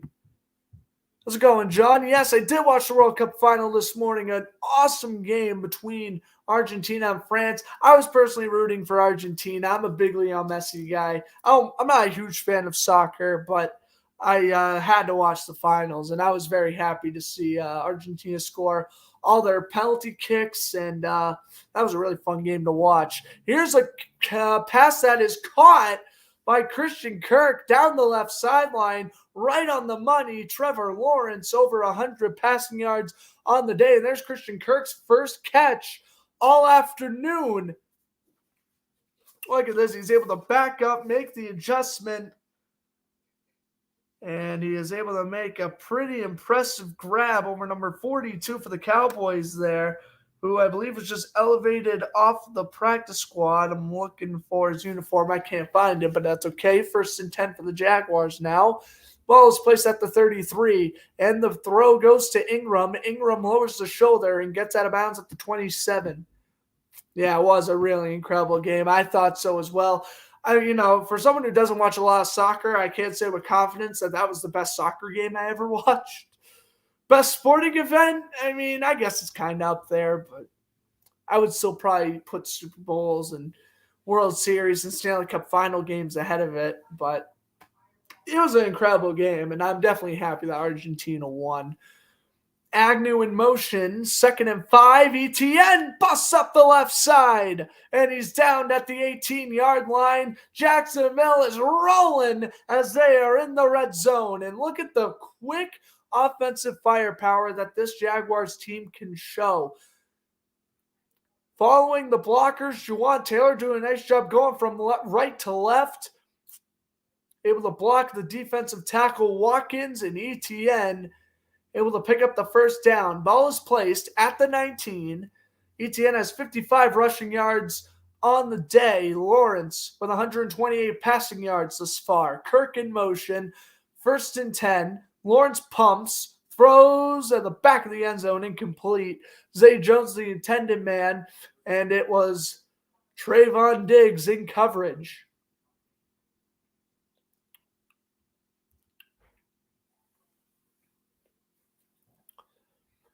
An update from elsewhere. Desmond Ridder has just thrown his first career interception, so Saints still lead that one 14-3. Here's the 2nd and 10 here for the Jaguars. Zay Jones in motion. Good snap. Throw to the right. Pass is caught. Christian Kirk out of bounds around the 25, 24-yard line, making it 3rd down for Jacksonville as they get a gain of 4 on that throw to Kirk. Hearing it's been the best World Cup final ever. I wouldn't be shocked about that. It has been really good. Yeah, you got a really good 80 minutes. Argentina took the 2-0 lead at halftime. France tied it with 2 goals a minute and a half apart. It was crazy. And then to have both teams score in extra times for the penalty kicks, it was a great game. Lawrence on 3rd and 6 scrambles out of a sack, throws for the back of the end zone. Oh, Jamal Agnew. It bounced off his hands and incomplete. 4th and 6. And that was a great drive, but even a better defensive stand by the Cowboys. In the red zone D, Trayvon Diggs had Agnew covered pretty well for the most part. And Lawrence throwing out of a sack. Tries to find Agnew, but he made the best out of what he could with that play. But at the end of the day, throw it out of bounds, get your field goal unit out, and make it an 11-point game, and that's what they do. Riley Patterson's good from about 36 yards out, and the Jaguars will kick a field goal and cut the deficit to 21-10. All right.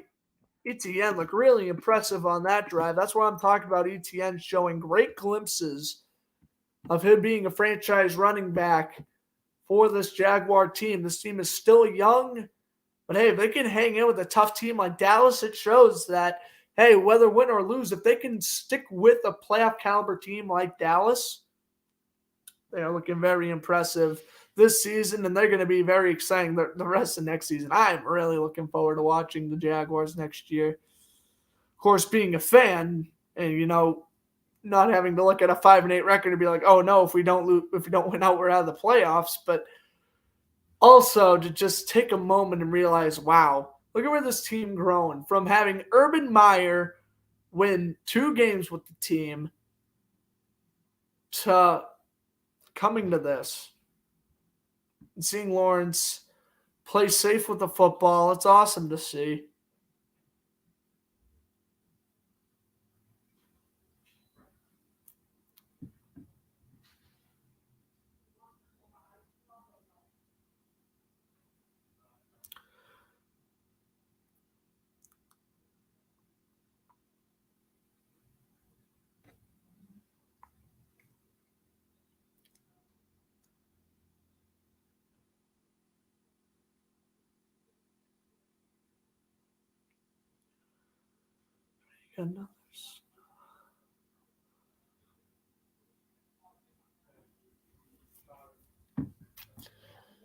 This Jaguar game is it's had its moments where they frustrate. This is a good representation of what a Jaguar game does to me. There's moments that frustrate me, but there's moments where I'm very happy with both sides of the ball, and I'm like, you know what? Fine.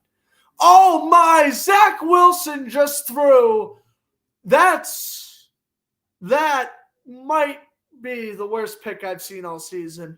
It is Jacobs with the interception. Oh my God. Red zone, please show a replay. I just looked up and I just saw Zach Wilson throw a duck. Where is he? He's going for Elijah Moore? Oh my God, he underthrew him by a mile. Oh man. That was awful. Well, Mike White's got his starting job back for Thursday. Oh, great. I want to play Zach Wilson. Come on, man. All right. Touchback off for Riley Patterson kick. So no return for Kayvon Turpin. So the Cowboys will have the ball at the 25. But by the way, Dak Prescott today, 15 for 16 for $137, 2 touchdowns. One to Hendershot and the other to Brown. Both touchdown throws in the second quarter. He has looked very impressive. And they put CD Lamb in motion, who's also had a really good game. I can't say there is a player on the Cowboys offense that's having a bad game right now. Here's Elliott. He'll rush forward. He'll get a gain of 3. Elliott had the first touchdown of the game. And even Tony Pollard's done his fair share of catching out of the backfield as per usual, and his typical elusive running. You bring in Elliott. He was an elusive runner when he first came in the league. Now he's more of a power back, and now you have Pollard, the younger, short, taller, yet more nimble running back that's more elusive than Elliott.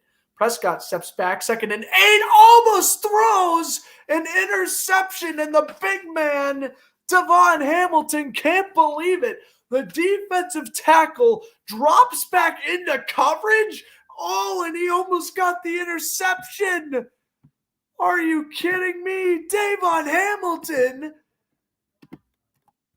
Oh, man.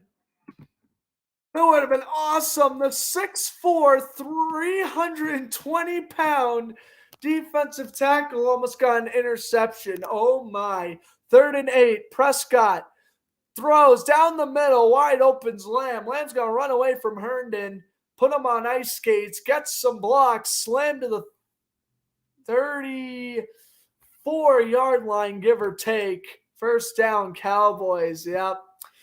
And, the Jaguars do that to you a lot. They get you excited, and then they give up a long 3rd down conversion. I mean, Trey Herndon, he doesn't have the speed CD Lamb does, so that's going to be a reception every time.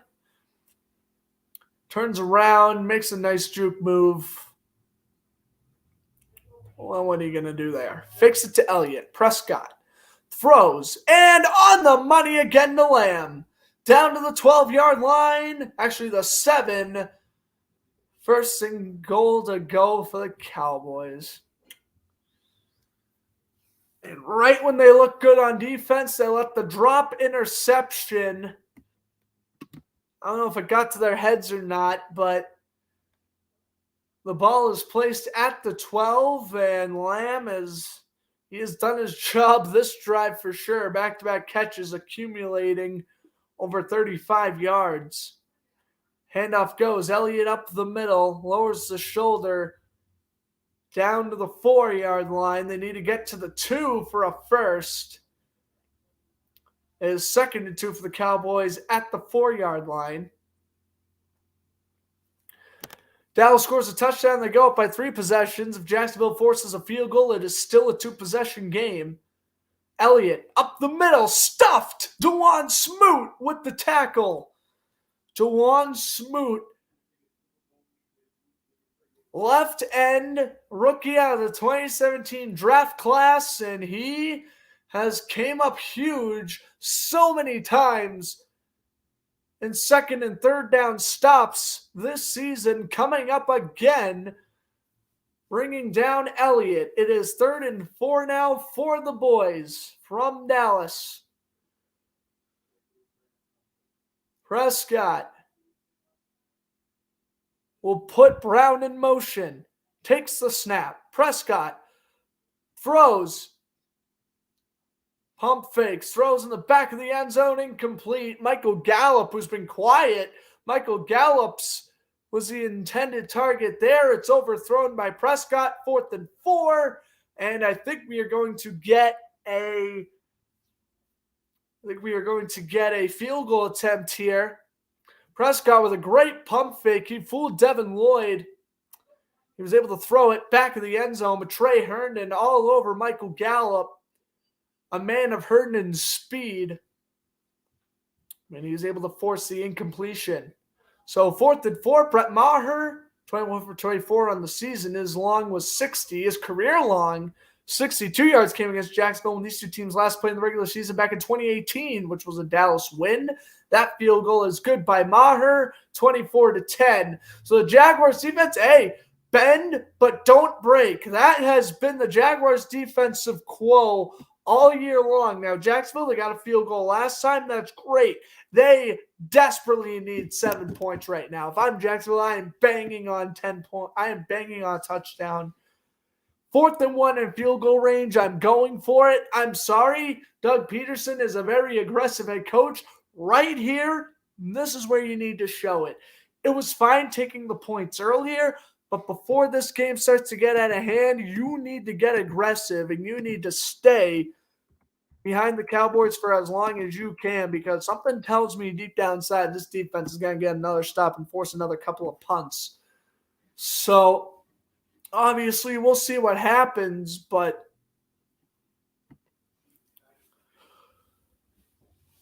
they did what they needed to do, man. They made it 24-10, and that's all you could pretty much ask for.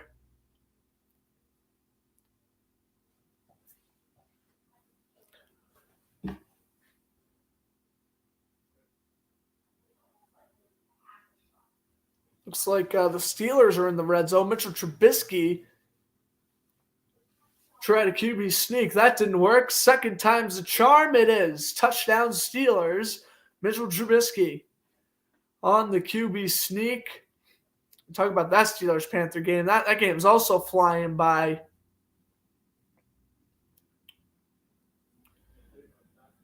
As there's 3 minutes and 17 seconds left in the 3rd quarter in that one.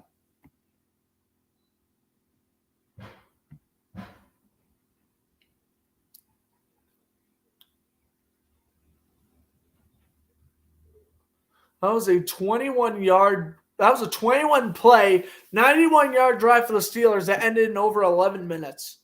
Wow. What a way to cap off a drive for the Steelers. Chris Boswell came off IR, nails the extra point. He's nailed all 3 of them. There you go. Steelers doing a nice job. All right. 7:36 to go here in the third. Let's take a look here. Devin Lloyd, he was able to go around Smith. He hit Prescott, but the ball was not thrown. Lloyd should have just decked him. And he got the sack. But it's all right. Jacksonville's defense, they did what they needed to do. Field goal was kicked. And it is 24-10. Dallas against Jacksonville. They need 6 sooner rather than later. Agnew will take the touchback. And so it will be Jacksonville's ball at the 25. Just a little score update. The Eagles take a 17-6 lead over the Bears. That's not good news for Cowboy fans, though. I mean, your team's winning pretty convincingly right now, so even with an Eagle win, I wouldn't let it ruin your day. Jermichael Hasty will start off as the running back for this drive. ETN went off last drive, so they're giving him a much-needed rest. Ingram in motion. They fake it to Hasty. Throw the screen to Ingram, and Evan Ingram with a gain of 9. Yeah, very impressive stuff there for Ingram.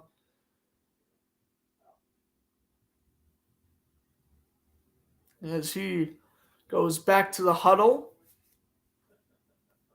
Oh, he lost his cleat.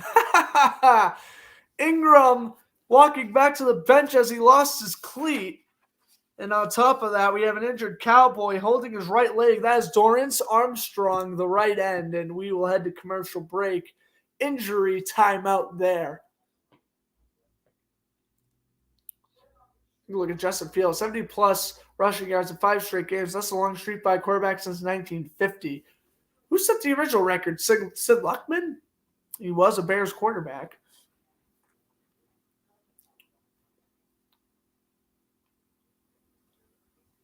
Talking about Justin Fields' scrambling abilities, I'm not saying he's as good a scrambler as like Lamar Jackson or Josh Allen, but he is very impressive. And Fields is going to run again. Needed 6, and I think he got about 4 on that one. Yeah, Armstrong was down for the Cowboys. That caused the injury timeout commercial break. Evan Ingram on the first play of the drive got a 9-yard catch and run. Again, it's 2nd and 1 now for the Jaguars as they look again to drive, and they desperately need another touchdown to pull in within 1 possession. This is another one of those games that's in reach for Jacksonville. It's in reach for them to come back and tie up this game, but will they? I have no idea. Fields got plowed on 3rd and 5. Ouch. Vernon Hargrave gets the sack. Fields is sacked. Yeah, it looks like the Eagles. It took them a little bit, but they're going to finally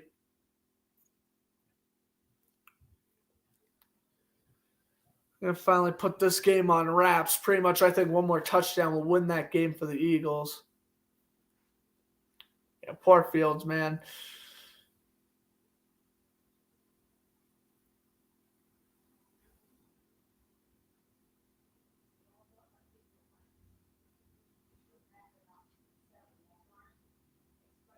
All right. So Saints with the 1st and 10 opportunity. Andy Dalton play fake. Throws, caught. That's a gain of about 15. All right. Evan Ingram. Again, the 9-yard catch.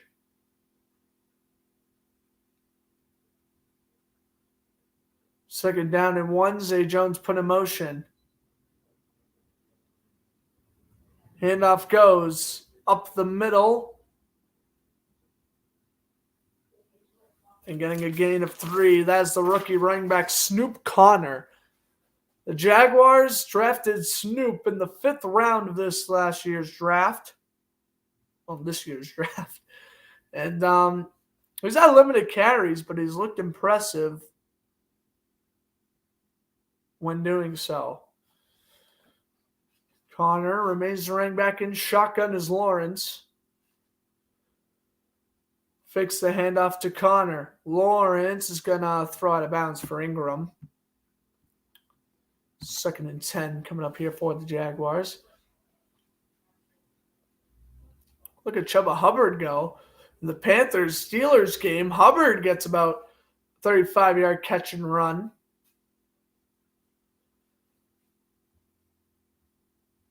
Jaguars get out of the huddle here. Back in Duval, 2nd and 10. And the pass for Ingram fell incomplete.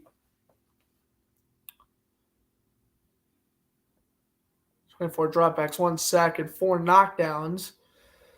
Lawrence takes the snap. Throws, intercepted! And there it is, the first pick in 5 games for Lawrence. It is picked off by number 26. That is Deron Bland.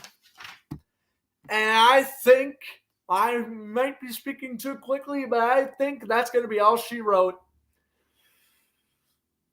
Lawrence throws an interception. He was looking for Snoop Connor out of the backfield. I mean, I don't know why Connor's trying to run a route that deep. That's rough. That's rough. Okay, so Lawrence throws a pick. That's his first pick in 5 games. And, yep, Dallas with a chance to go up 3 possessions. I mean, we'll see what happens, but I think that's going to wrap this one up.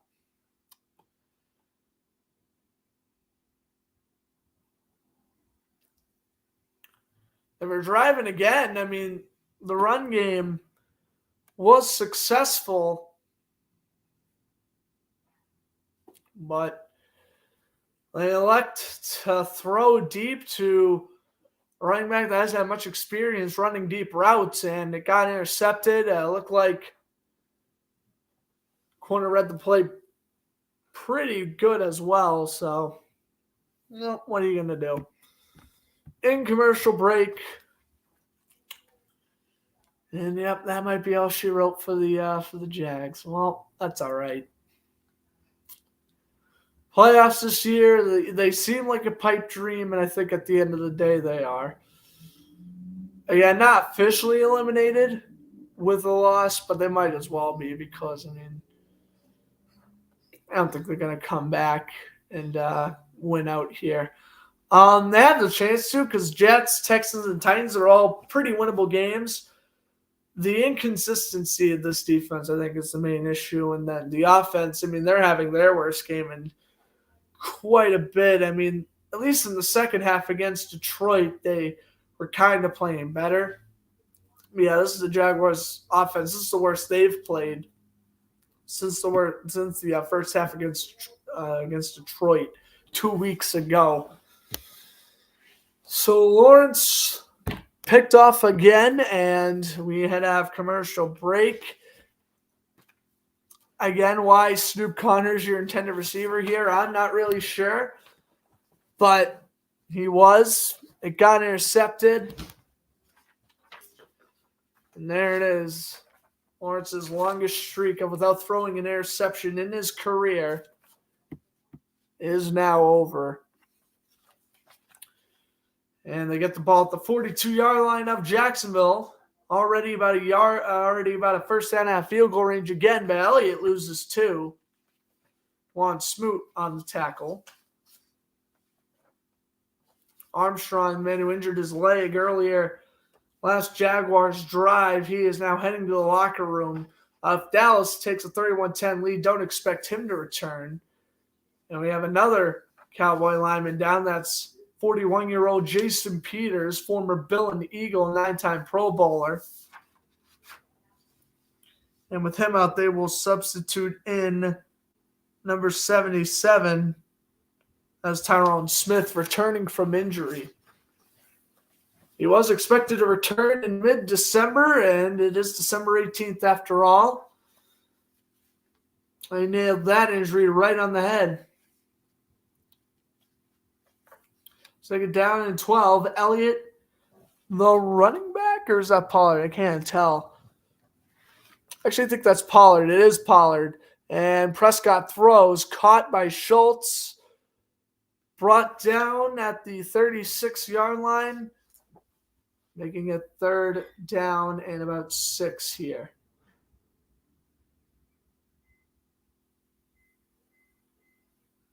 Aaron Smith has 32 snaps today.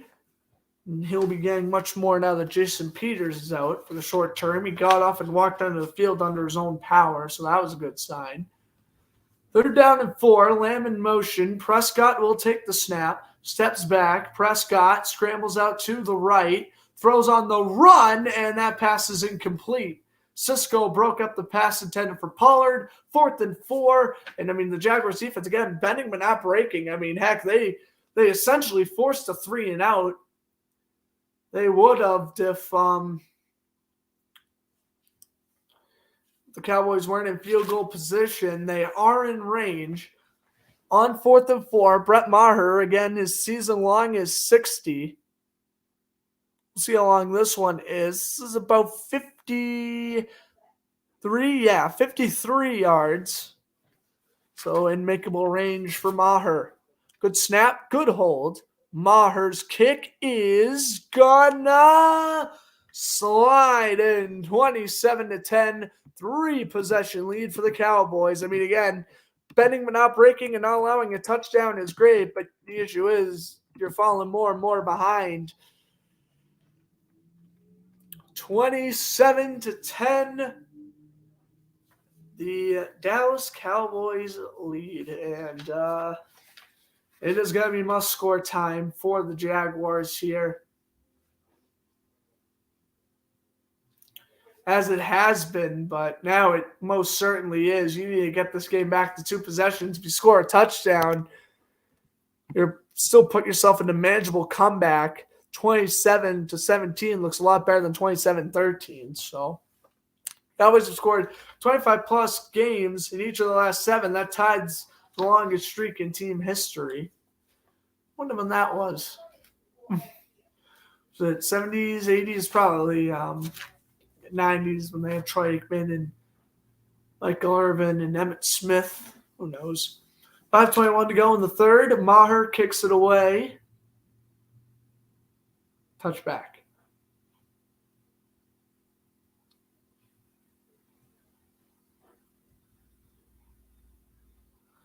So it is a 3-possession game.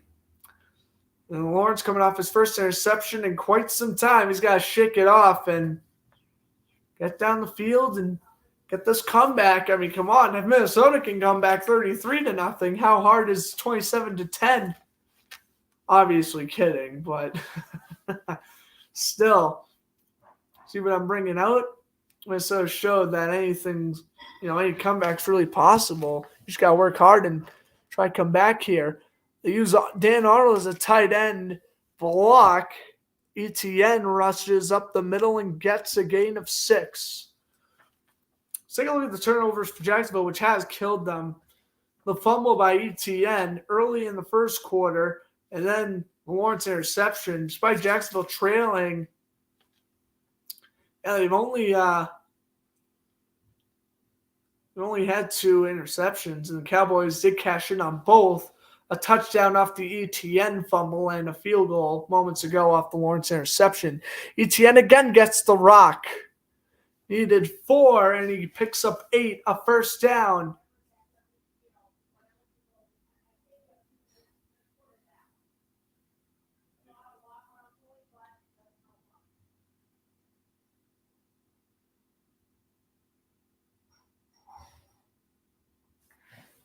Lawrence with games with 100-plus passer ratings. Lawrence is tied with Joe Burrow at 7. Lawrence thrown for 142 yards so far. Lawrence our center. Big CTN. Lawrence throws wide open to Zay Jones, and Jones is going to score his 2nd. There is a flag, but Zay Jones, what a huge play. He broke free behind the D. And is this a penalty against the Jaguars? It is not. Penalty on Dallas. And Lawrence responds with a bomb to Zay Jones. That is huge, and that's going to put him right back in this game. Jones making a fool out of Kelvin Joseph. Nice throw on the run, using all of the strength in that arm to hit Zay Jones in stride. What a remarkable throw by Lawrence. And they cut the deficit back to 10 relatively shortly after giving up another field goal, as Patterson does make the extra point. The Jaguars refusing to go away. Penalty against Dallas, obviously penalty was declined. And Lawrence with probably his best touchdown all season to Zay Jones. What a remarkable throw on the run by Lawrence. I think that woke me up. That woke the crowd up. That better wake this offense up. Zay Jones, remarkable. Getting behind the defense. And that is how you respond with Zay Jones's second touchdown of the game.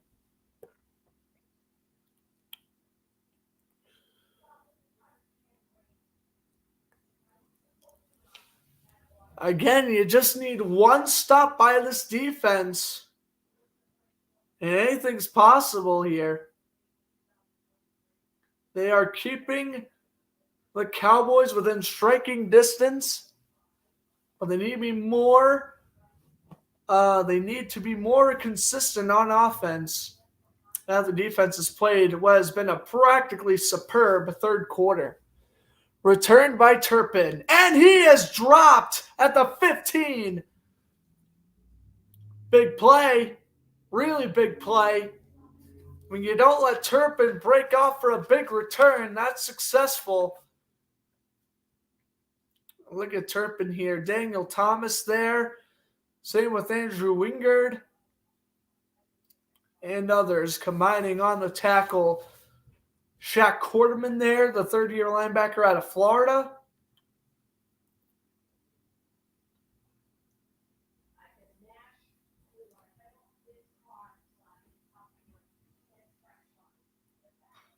Prescott with Elliott in at running back. It's 1st and 10. Of course, you're Dallas. You would love to kill off some time here and even tack on another field goal. Prescott will throw. Prescott under duress. Down he goes. Arden Key, his second sack of the game. He's dropped to the 8-yard line.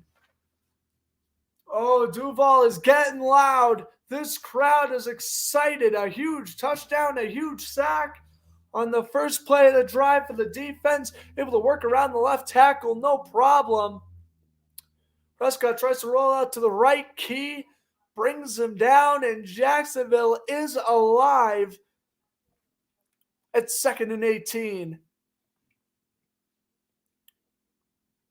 Prescott takes the snap and shotgun. Jacksonville wanted a false start. They didn't get it. Prescott under duress. Pumps, throws, picked off. Rashawn Jenkins. And he'll return it to the 20. A touchdown, a sack, a pick. And there is a flag. Who is the flag on? It looks like it's on Dallas. Wow. This team is coming back. Prescott's in shock.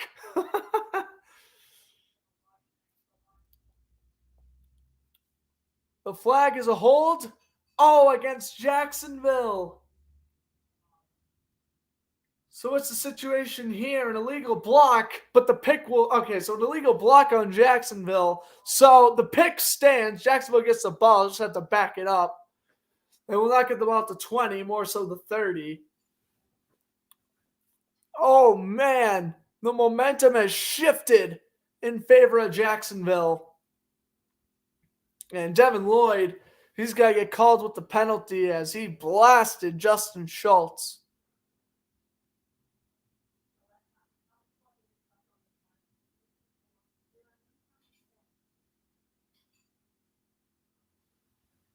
Wow. So 1st and 10, ball placed at the 39. Here's the end around to Jamal Agnew. Agnew to the 40. Agnew to the 30. Agnew to the 20. Jamal Agnew is out of bounds at the 9. Jacksonville is rolling right now. I am being honest, I've never seen a bigger momentum switch so quickly than the one we are witnessing right now. Jamal Agnew just got 30 plus yards on an end around pitch. This is remarkable. Jacksonville now has 136 rushing yards on the day compared to Dallas's 97. This is their third red zone trip today. ETN lost a yard. 2nd and goal for Jacksonville. I mean, no matter what, points make it a one-possession game, but you really want to capitalize with a touchdown here. Lawrence with that touchdown pass to Jones, over 200 passing yards on the day, and Dan Quinn standing up in his press box. Ingram in motion. ETN the running back in shotgun. Lawrence takes the snap, pump fakes, escapes from a sack. Lawrence end zone shot, underthrew Ingram on the coverage, and that is tight coverage. Jaron Curse making it 3rd and goal for the Jaguars. Wow! Look at Lawrence escaping Wilkins. He almost sacked him. Lawrence doing his best Justin Fields impression. Good throw to Ingram. It's a little low, and he dropped it as Curse broke it up at the last second, but a remarkable play nonetheless. Lawrence is playing his heart out this afternoon. 3rd and goal, ball placed at the 10. Kirk in motion. ETN remains the running back. Lawrence takes the snap, steps back, throws. Touchdown! Marvin Jones! They pull in within 4. Marvin Jones, the man who caught the game-winning 2-point conversion against Baltimore, catches a huge touchdown here. Lawrence's 2nd touchdown pass of the quarter, 3rd of the game. Wow, this offense has woken up. The defense gets the interception. The huge play to Agnew. Close touchdowns to Ingram, and then finally the actual touchdown caught by Marvin Jones. Riley Patterson for the extra point. Good snap, good hold. It's money. It's 27-24. Wow. Yeah, this game was dead in the water about 15 minutes ago. Whew. It's changed. And wow. I am surprised. I'm really, really surprised how Jacksonville has just managed to stay in these games where they have projected to lose. They've stayed in. They've played well.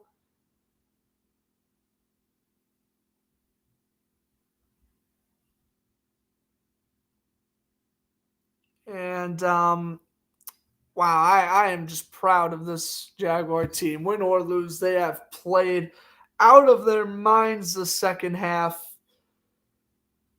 And you know what? This team is very deserved to do well. You see, they didn't let this momentum shift go to waste. They held Dallas to a field goal. And then they cashed in, touchdown. They get the interception, they cash in again, touchdown. This team is not squandering any opportunities. Turpin's return out to the 18. Again, as they keep Turpin ahead of the 25-yard line, that is a successful kickoff defense.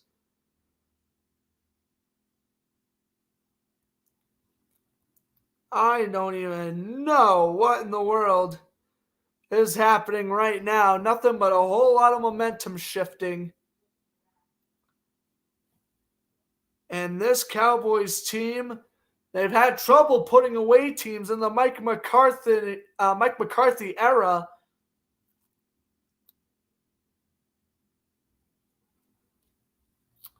And they're going to have to put away a very feisty Jags team here. Handoff goes to Elliott. Elliott will get a gain of 4. Brought out of bounds by Rashawn Jenkins.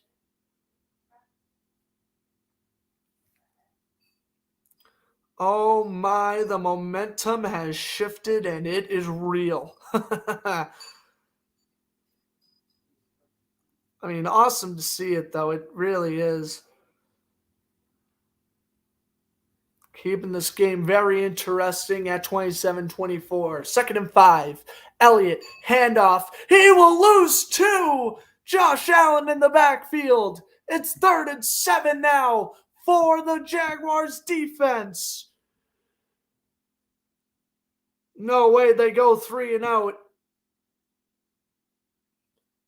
This is crazy. Can they get one more stop here and get the ball back down 3? Prescott. Elliott the running back. They put Brown in motion. Prescott takes the snap. Oh no, he's going to audible. And he will not take the snap. And they'll let the 3rd quarter wind down. My heart's pumping. 4th quarter coming up. 10 unanswered points by the Jaguars. And they've gotten an interception. And oh my gosh, they have a 3rd and long here. Whew. Place your bets, take your breaths. This is incredible. 27-24 Dallas leads. Wow. Man, I gotta say, man, Jaguars teams of old, they roll over and die. They did not die today.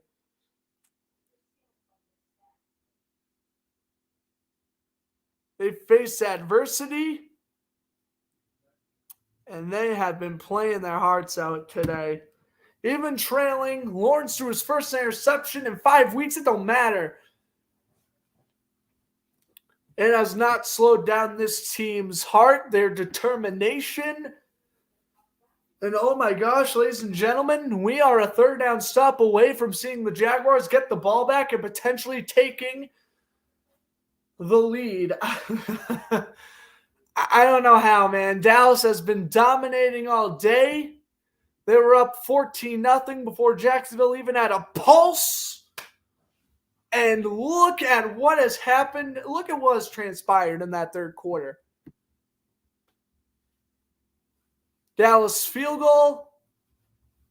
Dallas interception. Dallas field goal. You think that's game, right? Nope.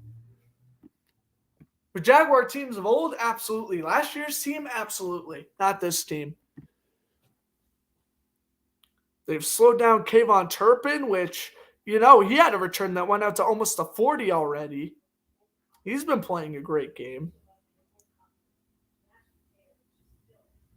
I mean, I am in disbelief that we are potentially in the midst of yet another incredible comeback. I mean, we saw an incredible comeback yesterday between the Vikings and the Colts. We've seen amazing clutch game-winning drives we saw yesterday by the Bills. And we've seen amazing defensive efforts like we did yesterday with the Browns. But, oh boy, this is we got another heart stopper if you're a diehard NFL fan. We got another amazing game for you. 3:20 Eastern Time, 2:20 Pacific Time.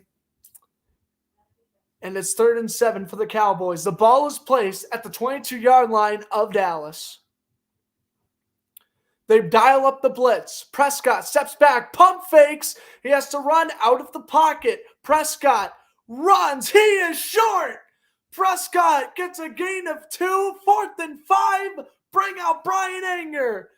The defense gets a stop. This is incredible. And for the first time all afternoon, CJ Henderson, Trey Herndon, he's putting CeeDee Lamb on lockdown.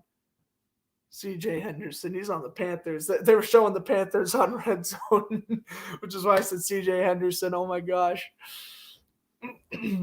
Wow. Trey Herndon finally, step for step, covers CeeDee Lamb, and there's the anger punt. End over end punt. It's a good one. And it's fair caught at the 25 by Jamal Agnew. And that kick-started this comeback. It was the Agnew end around after the interception. I mean, incredible. Take a look at the NFC playoff picture again. The Cowboys, win or lose today, they still hold the top wildcard spot in the NFC, and they're honestly going to end the year with it unless they lose out. But Cowboys need to hold on to today's win. So if the Eagles win, which they're having a hard time against the Bears right now, the Eagles lose and the Cowboys win again next week determines who's going to lead that division. As for the Jaguars, they need to win out and hope the Titans start to lose some more games. Here's Etienne busting up the middle and getting 15 yards. Travis Etienne, he fumbled in the first quarter, and he has been playing, knock on wood, as I am right here, sitting in front of wood, man. They are coming back. This is incredible. Etienne's been playing flawless since that fumble. 14 rushes for 85 yards on the day. They'll give it to him again. Lowers the shoulder. He's now got 91 on the day as a gain of 6. They are nearing midfield. Jacksonville trying to win 3 of their last 4, 5 of their last 6. Everyone forgets about that Raiders win at the midway point of the year. This team on a 5-game losing streak at one point. They were dead to rights, and here they are fighting for their playoff lives in front of their home crowd. Lawrence throws for Kirk. It's on the money. Christian Kirk reels it in. They're in field goal range. What a throw by Kirk down the left sideline. He outruns Bland.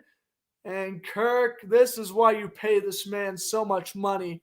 It was either him or Zach Pascal, ladies and gentlemen. And the Jaguars said, give us Kirk.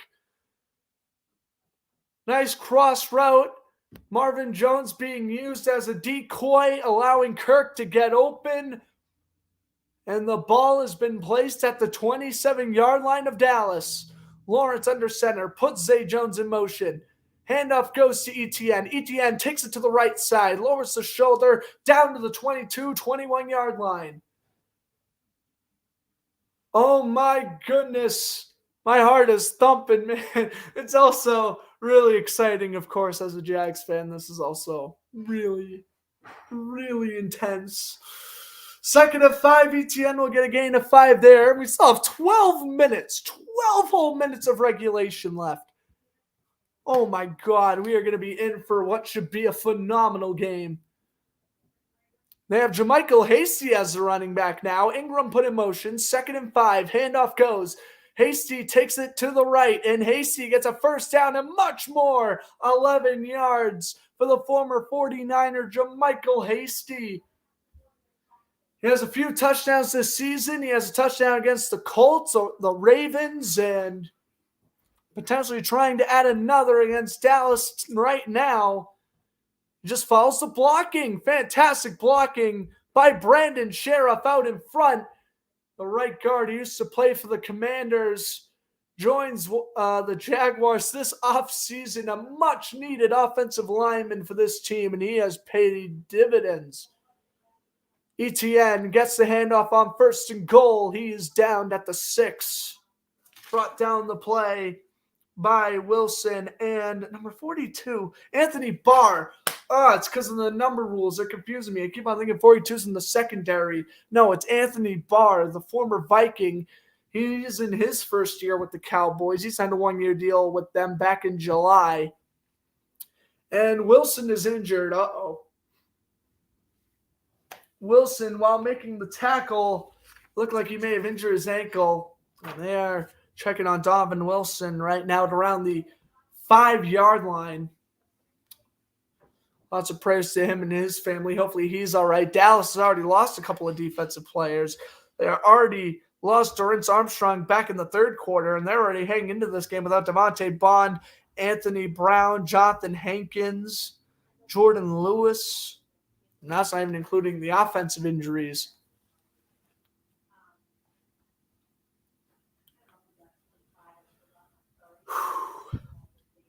With an injured time, I can catch my breath here. Jacksonville is driving. It is 2nd and goal to go here in Duval. Duval had to do it once. Oh my gosh. Playing for our playoff lives. I've never seen the team so much in a playoff picture than the 5-8 Jaguars, man. Because, again, the Titans, they have a tough schedule ahead of them. And, hey, if they lose, they drop 2 games. Week 18's for the division. ETN up the middle. And ETN off a wildcat formation will go down to the 3-yard line. It's 3rd and goal. Well, you want to know what? If Jacksonville, even if they kick the field goal to tie it, I'll take it, of course. But, come on. I want to capitalize with a touchdown. This is so. This is what is. I love sports. I mean, you had a great World Cup game earlier. We're having a great Sunday, filled and full with NFL action. And here it is, 3rd and goal at the 3-yard line. Lawrence takes the snap, pump fakes, throws, touchdown! Touchdown, Zay Jones! His 3rd of the afternoon! The Jags have the lead! I don't believe it! They've come back! How? This team is the definition of insanity! Marvin Jones, Zay Jones, whatever Jones, they're all playing incredible. Christian Kirk, great offseason acquisition. Zay Jones has been as well. 3 touchdowns for Jones on the day, 5 in the last 3 weeks. He beat Bland in coverage. Oh, my. Oh, this team is so fun to watch, man. What a team. They're heading to commercial break. They have come back from 3 possessions down to take the lead, 30-27. Extra point is pending. They may go for 2. I would kick the extra point. Oh my God. Alrighty. We are going to have to we're going to have to get some more people in here because this game is absolutely bonkers. Bonkers. Ladies and gentlemen, the Jaguars have come back from 3 possessions down to take the lead, 30-27. A whole lot of the 4th quarter is remaining. Make sure you click the link and join the broadcast on YouTube. What a thrilling game we have down in Duval County. Oh my God. We are currently in commercial break.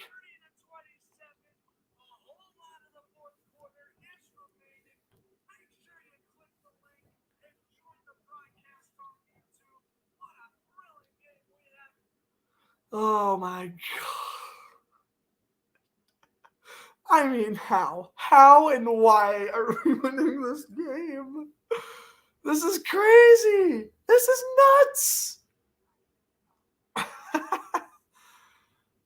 Oh my God. I mean, dude. This is my football team, man. I've been a Jaguar fan for 9 whole years of my life, and a lot of it's been painful. I'm not going to lie to you. Every year but 2017 was just brutal. But this season, we win. We're at 6-8. Even at 6-8, our playoff hopes are not even dead in the water. We've beaten the Chargers, the Ravens, the Titans, leading the Cowboys. They have done well against all of these playoff caliber teams. And the reason why we went to commercial break is because the left tackle, Cam Robinson, who got a 3-year extension this offseason, he, I believe, injured his ankle. So I think the Jaguars had the momentum to go for the 2-point conversion. Instead, they'll go for the one, Riley Patterson, to make it a 4-point lead for the Jaguars. I am still in shock they are in front, and the extra point is good. 31-27.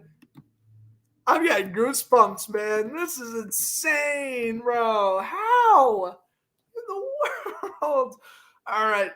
You know what? You can't ask the questions. You got to accept what you're living in. You just got to work with it. How about that? Because I'll be asking myself until the cows come home, how did the Jaguars come back and take the lead? I lost for words. All I got to say is I'm lost for words. Lawrence, again, beautiful throw to Zay Jones. I mean, at the end of the day, it's 3rd and goal. If you overthrow it, whatever, you still tie the game. But why go for the field goal when you can take the lead? That's the Jaguars' logic. Lawrence zips it in to Zay Jones. Got a touchdown in the second quarter, the third quarter, now the fourth quarter. Wow. Catching my breath. Pearson to kick it off. 10:03 remaining in regulation. The kickoff, the touchback, the Cowboys will get at the 25. Yeah, they were probably saying Turp, and they were like, Kayvon, if you ain't returning this to the 25, don't bother returning. Wow. All right. So Dallas has the ball for the first time today, trailing. Okay, 10:03 to go. Ball placed at the 25 after the touchback. Pollard, the running back. Schultz flipped it from left to right. Prescott throws. Caught is CeeDee Lamb. Lamb makes a catch, breaks off a tackle. Lamb to the 40, and CeeDee Lamb is rumbling down to midfield before he's brought down by Tyson Campbell. Wow, that is a nice catch and run by Lamb, able to slip off a couple of tackles. He has done a marvelous job today. He's yet to catch a touchdown, but he doesn't need to. That is just Dallas's 3rd first down this half. The Jaguars have 12. Handoff goes. Pollard lowers the shoulder all the way down to the 45. This defense has played so good at second half. I don't know if Dallas offense has picked up or Jaguars defense is, giving up on the brakes a little bit. We know this offense can score. So maybe they're going to be more lenient to giving up more yards now. I don't know what the whole story with that's going to be, but 2nd and 5. Pollard remains the running back. Inside hand. Oh, they fake it. Prescott's going to keep it himself and dive for the first. He was brought down by Jenkins, but the referees signal forward. Oh, they won signal forward progress. Others do not, and that knee is shy of the marker. So it will be 3rd and inches coming up here for the Cowboys. They'll mark it 3rd and 1. Ball placed at the 41. Prescott's going to QB sneak it, and he's got it. First down, Cowboys.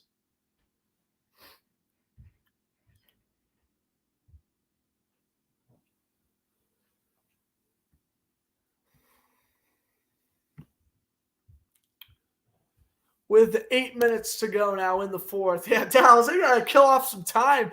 They had the chance to kill off time. Instead, they elected to throw. They threw a couple of incompletions. And not take off any time off the clock. Prescott's going to audible at the line of scrimmage. Pollard, the running back. Ball placed inside the 39. Lamb in motion. Handoff goes. Pollard takes the handoff. And he will get a gain of about 4. Update in the Lions-Jets game. The Lions have just missed a 54-yard field goal. The Jets get the ball back with just under 8 minutes to go in the fourth quarter. As we approach just under 7 minutes left here at TII Bank Stadium. Pollard, the running back, in. He gets the handoff. Brought down after a gain of 3. It's going to be 3rd down and 1.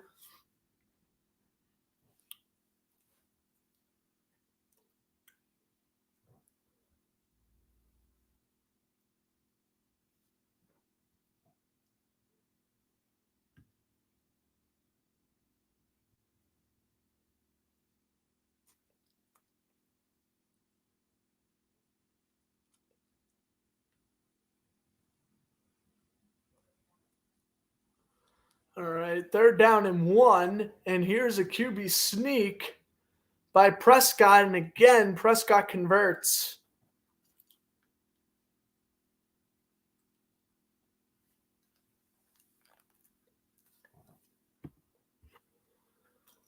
So 1st and 10 for the Cowboys. Prescott takes the snap in shotgun. Ball is placed at the 28. Elliott the carry down to the 25. Brought down the play by Okaloon. Oh, man. They ran 8 plays this drive, 7 of which have been runs. The one throw was the catch and run to CeeDee Lamb.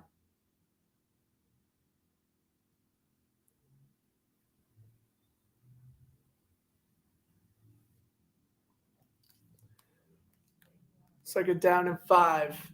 Prescott throws, passes caught, and Michael Gallup only gets 2 as Trey Herndon brings him down. 3rd and 3 coming up here for the Cowboys. A field goal does them no good. It's a 4-point game. We'll see what happens. 5 minutes to go here in the fourth quarter.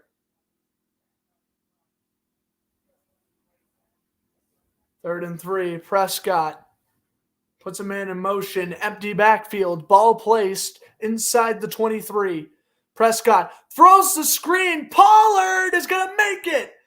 Needed 3, got 5. 1st down Cowboys. And Dallas is driving, and they have eaten up quite a bit of this clock. Nice little halfback screen, and it works. Whatever works, works, and that's what the Cowboys got to do at the 17-yard line. Prescott handoff. Pollard stopped at the line of scrimmage. By Hamilton, it's 2nd down and 10. Both teams still have all 3 timeouts and all 2 challenges left. Of course, you can challenge for the 2-minute warning. We are now under 4 minutes remaining in Duval, where it still remains 31-27 Jacksonville. Elliott, the running back, 3 receiver bunch up to the left. Prescott. 12th play of the drive. They've chewed up over 6 minutes. Prescott takes a snap, drops back to Juan Smoot in his face. The throw is caught. Down at the 15 is Brown with the catch. Down by Campbell. And it is 3rd and long here for the Jaguars defense. They need one more 3rd down stop. It's 3rd and 6. Brown has 36 receiving yards on the day. Prescott takes the snap, steps back. Prescott pumps, escapes the sack, throws on the run. Touchdown Cowboys! Noah Brown! He has gone off, and that's his 2nd touchdown. Dallas regains the lead. 33-31 with extra points pending. How risky would it be to go for 2 here and go up by 4? Prescott escapes the sack. Devin Lloyd tries to knock down the pass. but Brown cashes in and Dallas regains the lead. And they will go for the extra point. Brett Maher.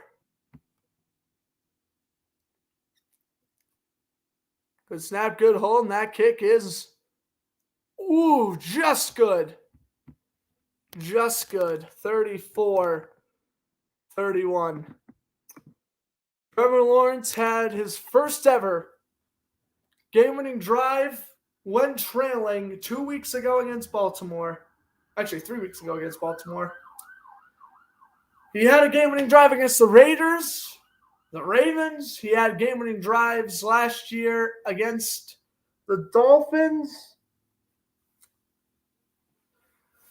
And with just over 3 minutes to go, he's got to do it again.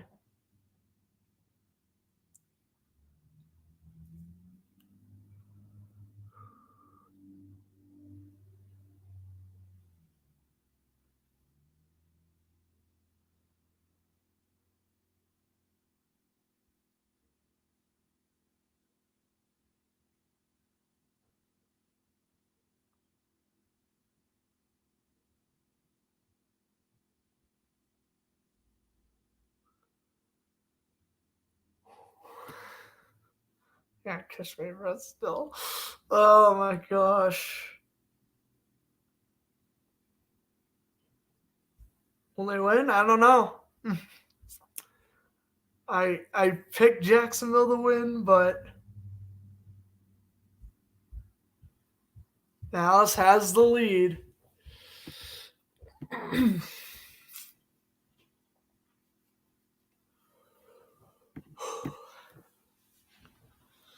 Wow. I mean, these past couple of broadcasts, 49ers Seahawks was like a decent game, but Bills Dolphins from last night and Jaguars Cowboys today, man. What a fantastic back-to-back doubleheader we've had here on Floodster Sports on this weekend. And we got one more NFL game tomorrow for Rams and Packers. I mean, that game will have a lot less playoff implications than this one, but hey, if it's an incredible game, so be it. 3:02 to go in the fourth quarter. And Noah Brown has just caught his second touchdown of the game to give Dallas the 34-31 lead.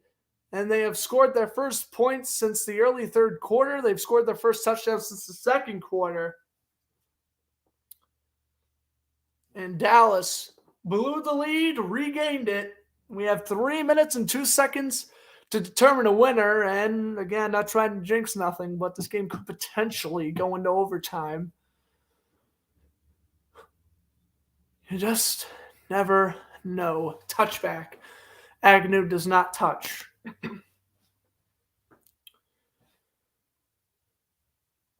Next week, the Jaguars will have to go to MetLife to take on the New York Jets on Thursday Night Football, and the Cowboys travel back home to AT&T Stadium to host the 12-1 Philadelphia Eagles.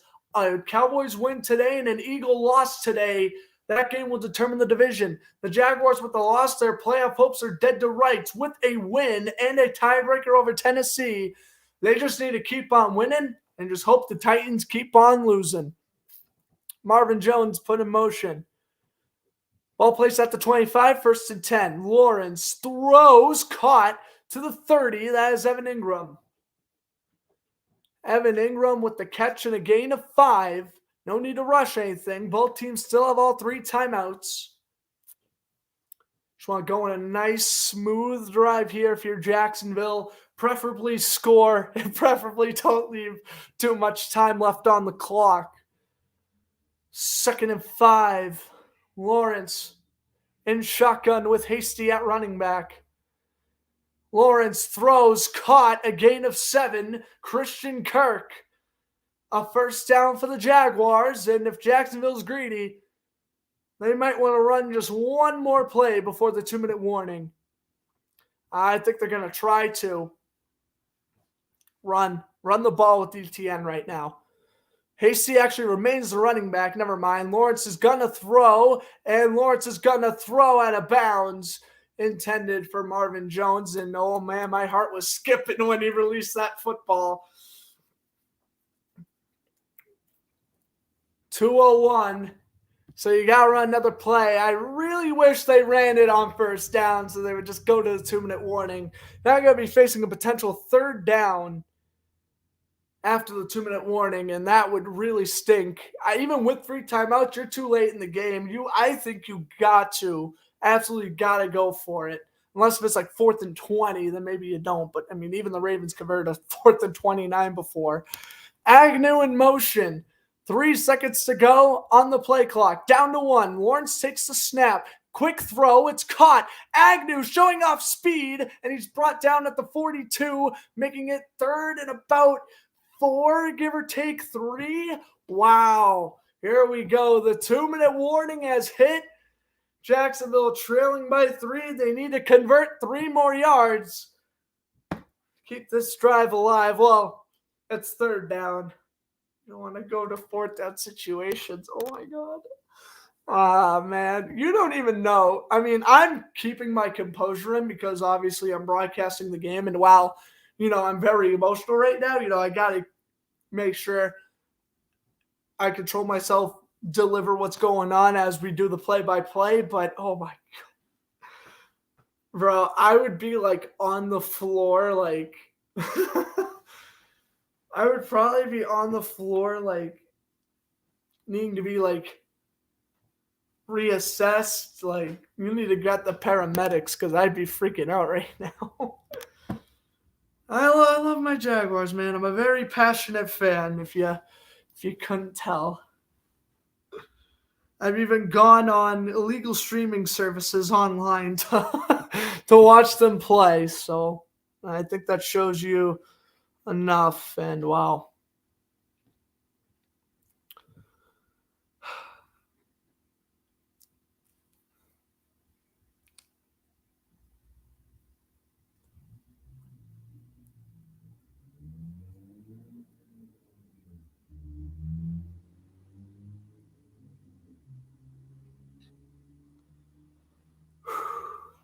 Trying to collect my breath here. So Jacksonville's got about a 3rd and 3 as we head out of the 2-minute warning.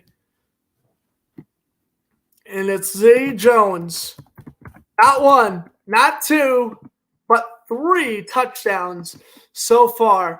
They'll mark it 3rd and 5 for Jacksonville, according to Google anyway. They'll mark it 3rd and 5. I thought it was more like 3rd and 3, but a 3rd and 5 is still very manageable.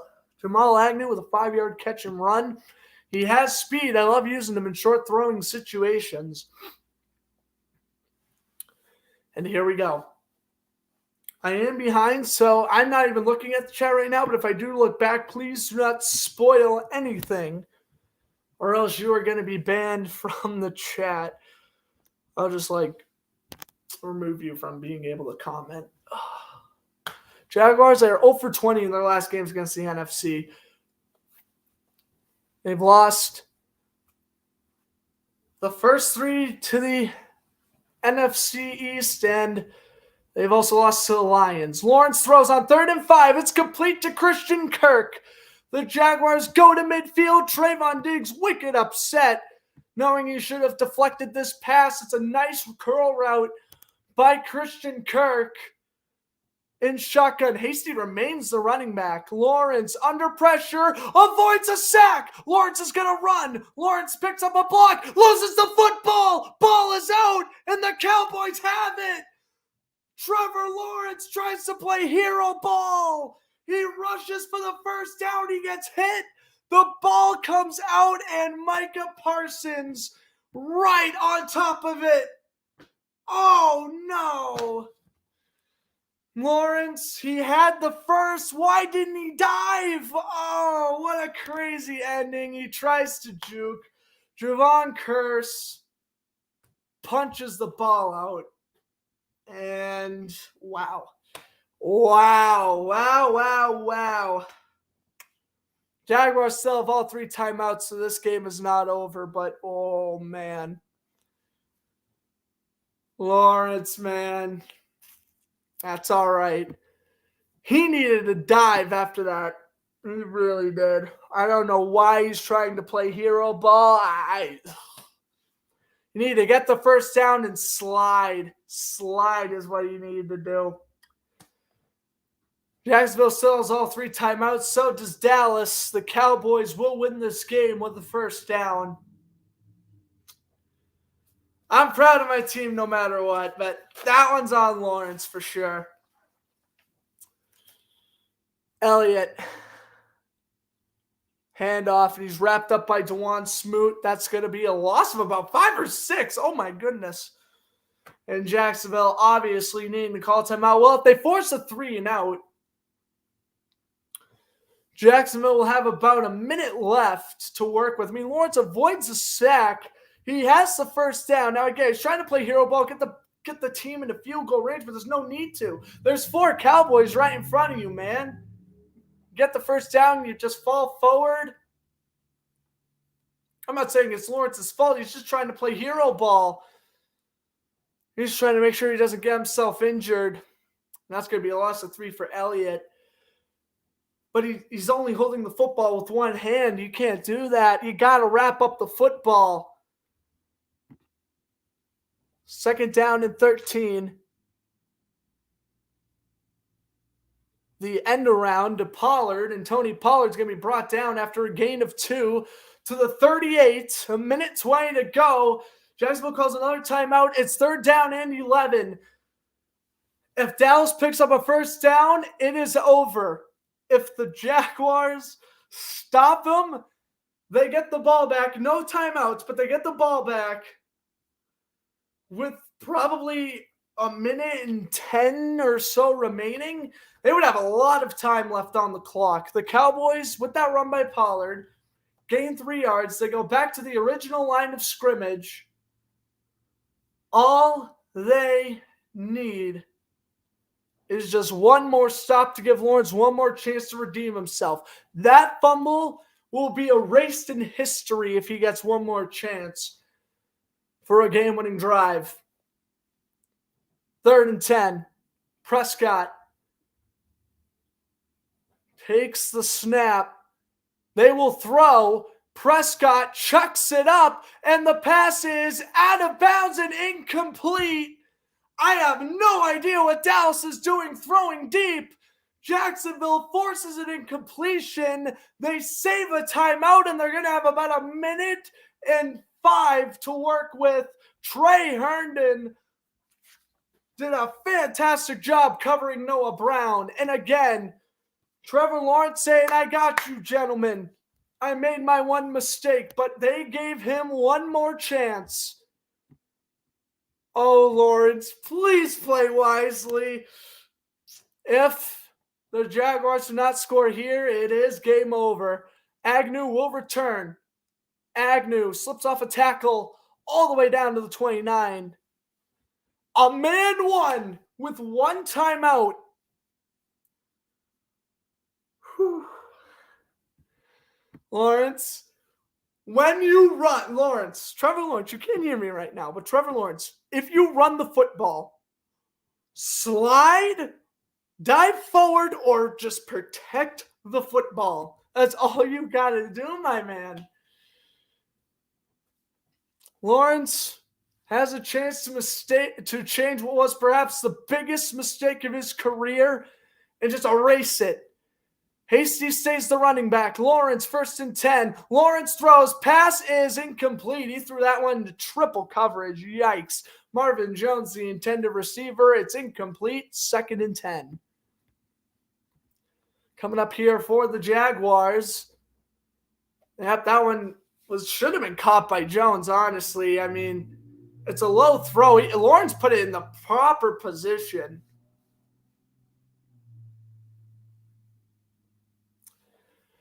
Second and 10. Lawrence takes the snap. Throws deep. Pass is incomplete. Looking for Zay Jones. Couldn't hook up on the coverage there. Number 25 for the Cowboys. And it's 3rd and 10 coming up. Yep. Nashawn Wright on the coverage there. Dang, I really wish they picked up some yards so it would be third and manageable. Don't go for the first down this play. If you need to make it fourth and short, make it fourth and short. That's my only suggestion to them. Hasty remains the running back in shotgun. Lawrence takes the snap. Lawrence goes for the first down. He's got his man, Christian Kirk. Down to the 43. They got to go no huddle, though. They still got one timeout left, but it's way too early to use the timeout. Or they got to check if it's incomplete. Kirk. Oh, no, that's a catch. Christian Kirk. Nice job, my man. Able to get down on the knees and make the play. It is a booth review, but there is no way this gets overturned. Right there. Yeah, he corrals it in his stomach. What a catch by Christian Kirk. Oh, yeah. He does not lose possession at all. That is a catch. That's a catch. Oh, referees are just trying to give me more and more of a heart attack. That is a catch. There is no way it's not. The offense is staying where Kirk caught the ball, which is the 43-yard line of Jacksonville.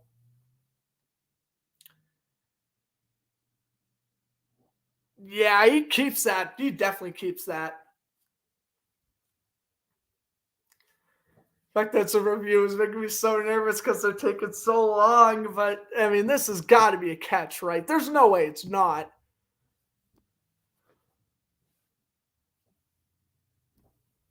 Oh, my goodness. Of course, Prescott and the rest of the Cowboys saying incomplete. But, I mean, there's no proof. I mean, there's no real evidence that this is an incompletion.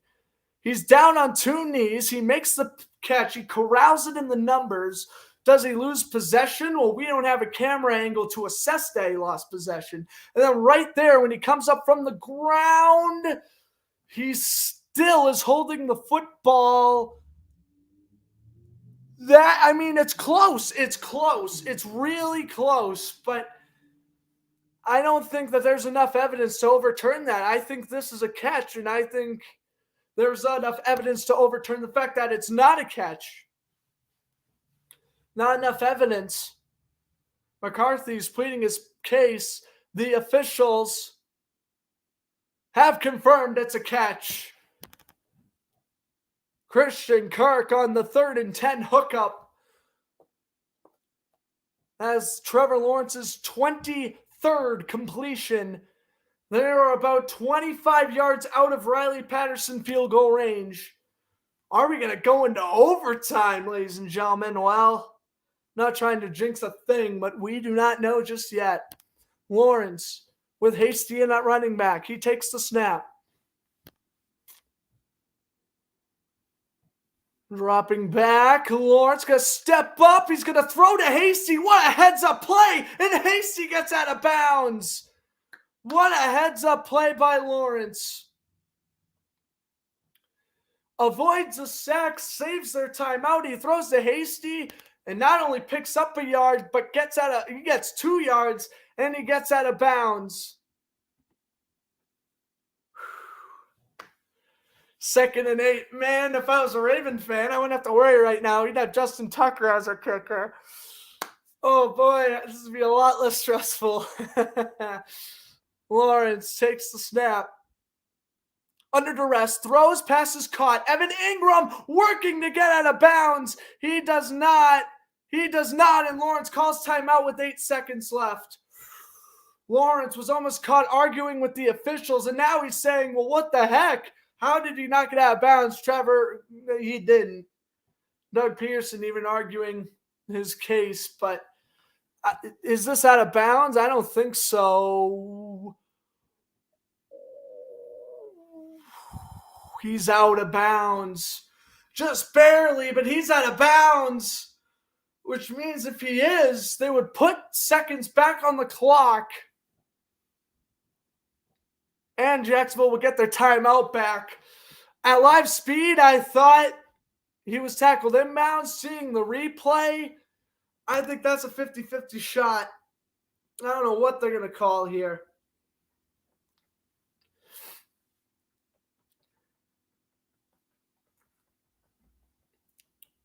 I want to hear what they got to say about this. Kevin Burkhardt and Greg Olson. I can't even turn on the commentators, can I? It's a booth review. All right, you know what? No. I haven't listened to the calls for nothing yet. We're going to say the same here. So there's 8 seconds left. If 8 seconds left. Jaguars lose a timeout if Ingram was tackled inbounds. If Ingram went out of bounds, we're talking about 12, 11 seconds left. Jacksonville is able to keep their timeout, which is huge because no matter what, they're going to be about 5 yards out of field goal range. I'm not even kidding. They are so close to field goal range. If the timeout is called, quick throw, get out of bounds, or spike it, kick the field goal, go into overtime. I mean, definitely right now, overtime is a suggestion. Definitely right now, overtime is what you're working with. And if Ingram went out of bounds, there'd be 12 seconds left and Jacksonville saves their timeout. The booth review says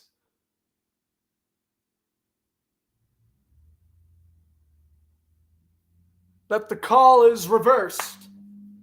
So there is 12 seconds left. And Jacksonville does get their timeout. Fox scoreboard wasn't showing the Jaguars timeout. I'm like, they do get their timeout back, right? They do. Riley Patterson, he's been a good kicker. He's been a really good kicker this year, but he hasn't really had to kick a game-winning field goal yet. Oh man. 3rd and 3 for the Jaguars. I think Dallas should call a timeout here, and they will. Yeah, I was about to say Dallas. I'm like, why are they hanging on to 3 timeouts for? They should probably prep for this play better. And they will.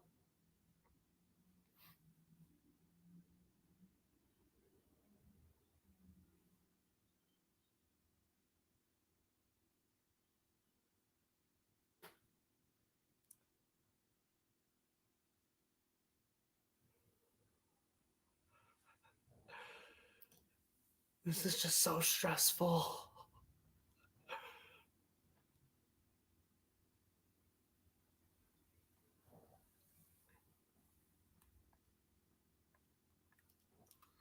All right. 3rd down and 3 for the Jags. Lawrence, Hasty still in at running back. I mean, whatever floats your boat, I guess. Lawrence, under pressure, throws. It's caught. Zay Jones, he gets down to the 31, and Jacksonville calls a timeout. Zay Jones, 3 touchdowns, huge conversion. Timeout is called. 5 seconds left. Ladies and gentlemen, Riley Patterson's coming right on right now. They are in his range. A field goal. We go to overtime. A miss. The Cowboys are in the playoffs. That's pretty much all I got. That is pretty much all I've got. No way, it just loaded out. Oh my gosh, this streaming service, who's been good all afternoon. Come on. The streaming service is really being a pooper right now. Okay, here we go. 5 seconds left. We almost logged out of it because, well, I don't know why, but here we go. Long snapper is Ross Masenik.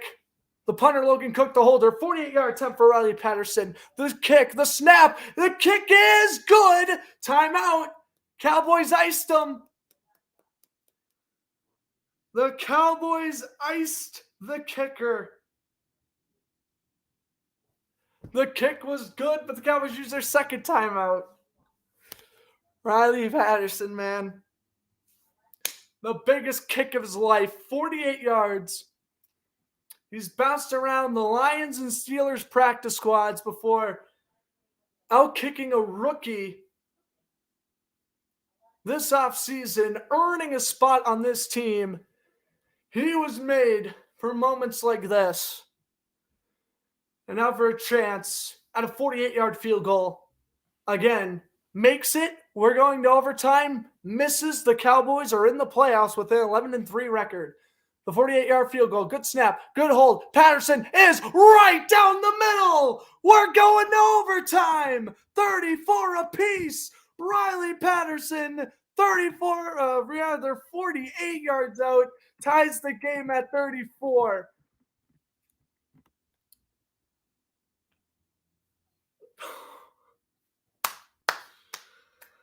Round of applause for both teams who have just played sensational all afternoon. The Jaguars' playoff hopes are still alive. And the Cowboys, they have not clinched the playoffs yet. And Prescott, he is upset on the sidelines. Oh, boy. Well, okay.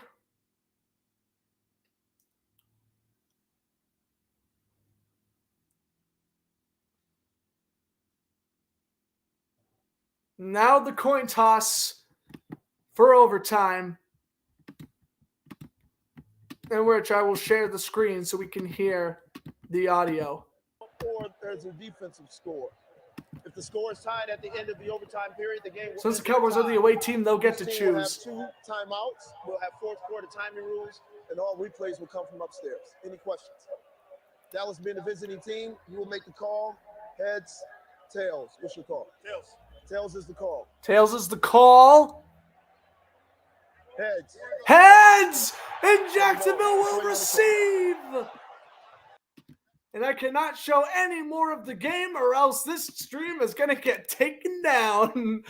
All right. The Cowboys call for a tails. It lands on heads. The Jaguars are getting the football as overtime is about to get underway right after this commercial break. This is ridiculous, dude. I am not used to my team playing in games. How do I explain? This close, this important, whatever you want to call it.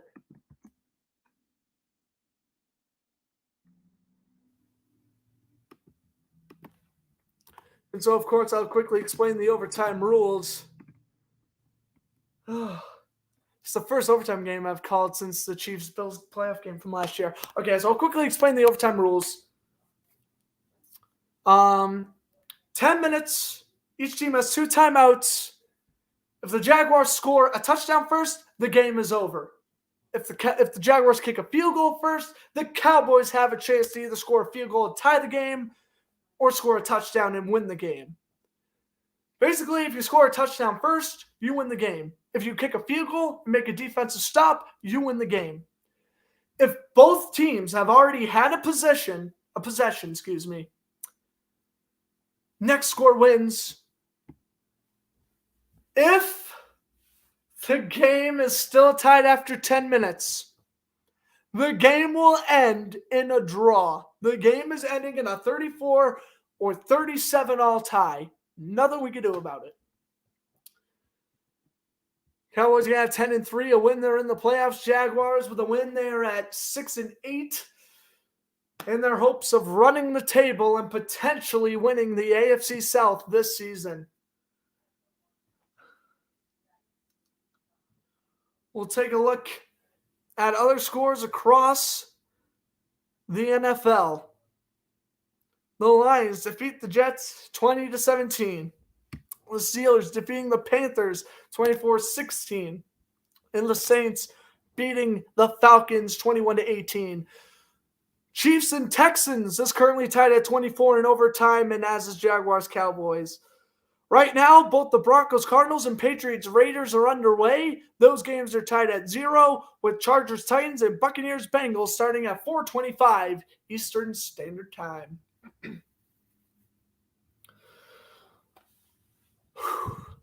Jaguars will receive after Dallas lost the coin toss.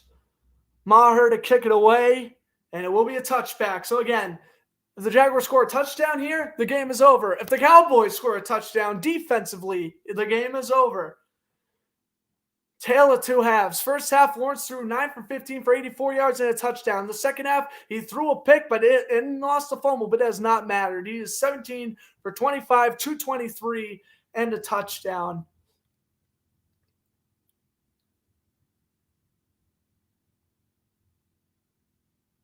We have already had 3 overtime games this week. That is incredible. Lawrence, 307 passing yards, 4 touchdowns, tying his career high. He threw for 3 last week and ran for 1.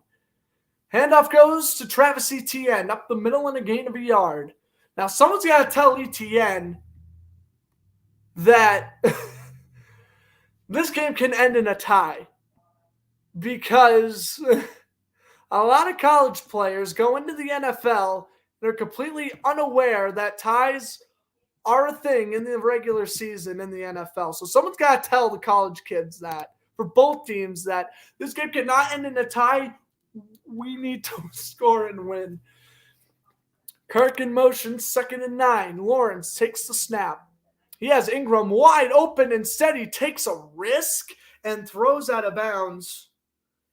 Trevor, I don't know what you're doing. Evan Ingram was wide open in the flat. He should have thrown to him. It would have made it about 3rd down and 4. Instead, it's still 3rd and 9. Dallas also clinches a playoff berth with a tie.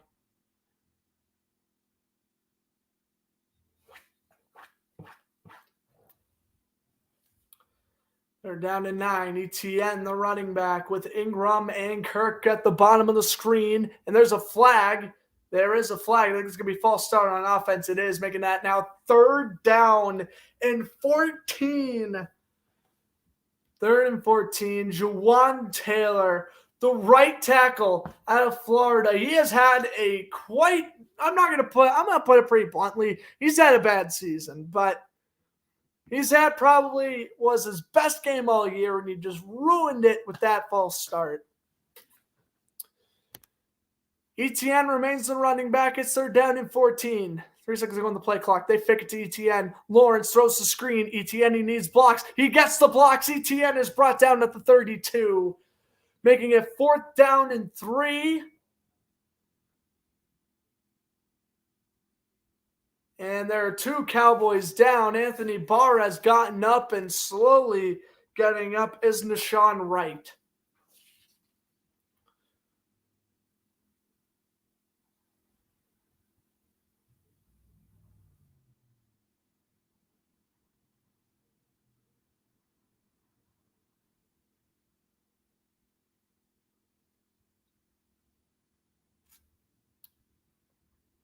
As Etienne lowered the shoulder, Barr and Wright ran into each other.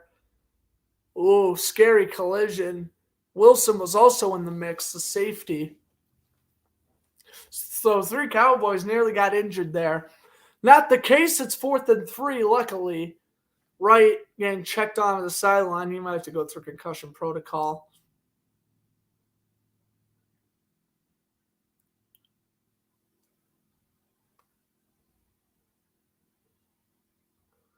Logan Cook is standing back at the 17. Here's the punt. Tripping the return man. He fair catches it at the 20. So Dallas can win with anything. Touchdown, field goal. Next score wins.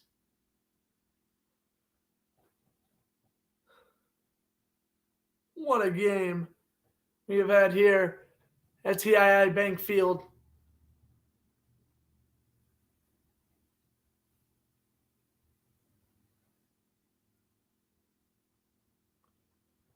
.48 remaining in overtime.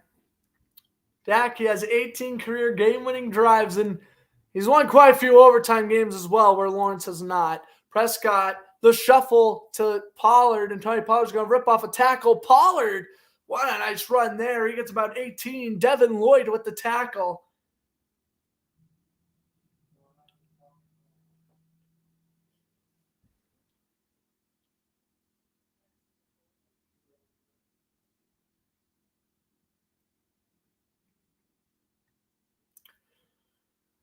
Ball is now placed at the 40.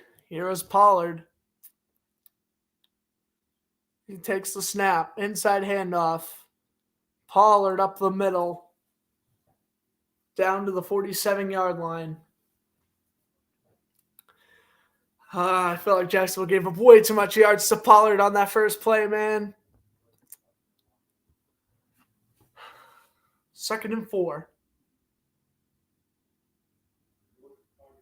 Kellen Moore, the offensive coordinator, they're getting Brett Maher ready. 7:45 and counting to go here in overtime again. Next score wins. 2nd down and 4. Ball placed at the 47-yard line of Dallas. Prescott takes the snap. Inside handoff. Pollard stuffed. Good tackle there by Rashawn Jenkins. It's 3rd and 4. Jaguars need one more stop, and they get another crack at it on offense. A first down wouldn't put Dallas in field goal range just yet, but it'll put them in a really good spot, about a first down out of field goal range. 3rd and 4. Prescott and shotgun. CeeDee Lamb in motion. Prescott under pressure. Throws, passes, tipped and intercepted. Rashawn Jenkins returning it the other way. Jenkins to the 20, the 10. Rashawn Jenkins. Pick 6, Jacksonville. They win. They win. They pull off the improbable comeback. 40-34 your final. I can't believe it. A pick 6 has been thrown. And Rashawn Jenkins. Oh my goodness.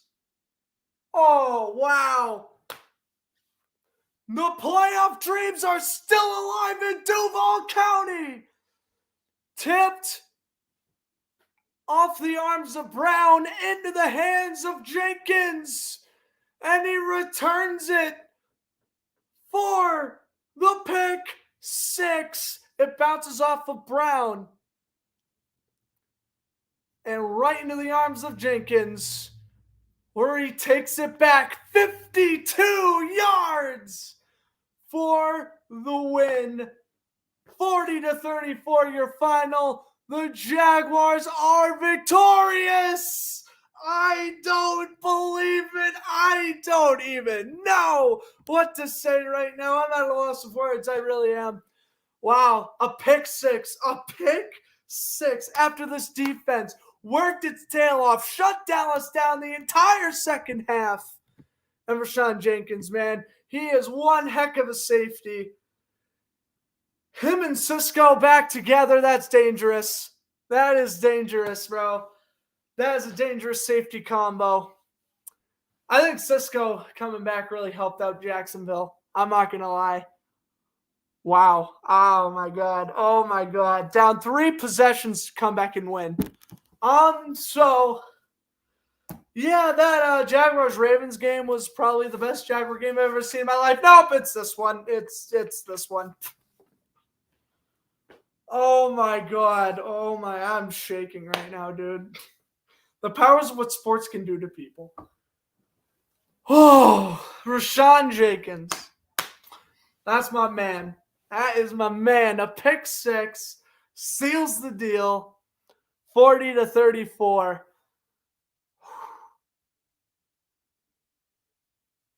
Wow. Trevor Lawrence threw for 4 touchdowns. Zay Jones caught 3 of them. ETN played great other than an early fumble.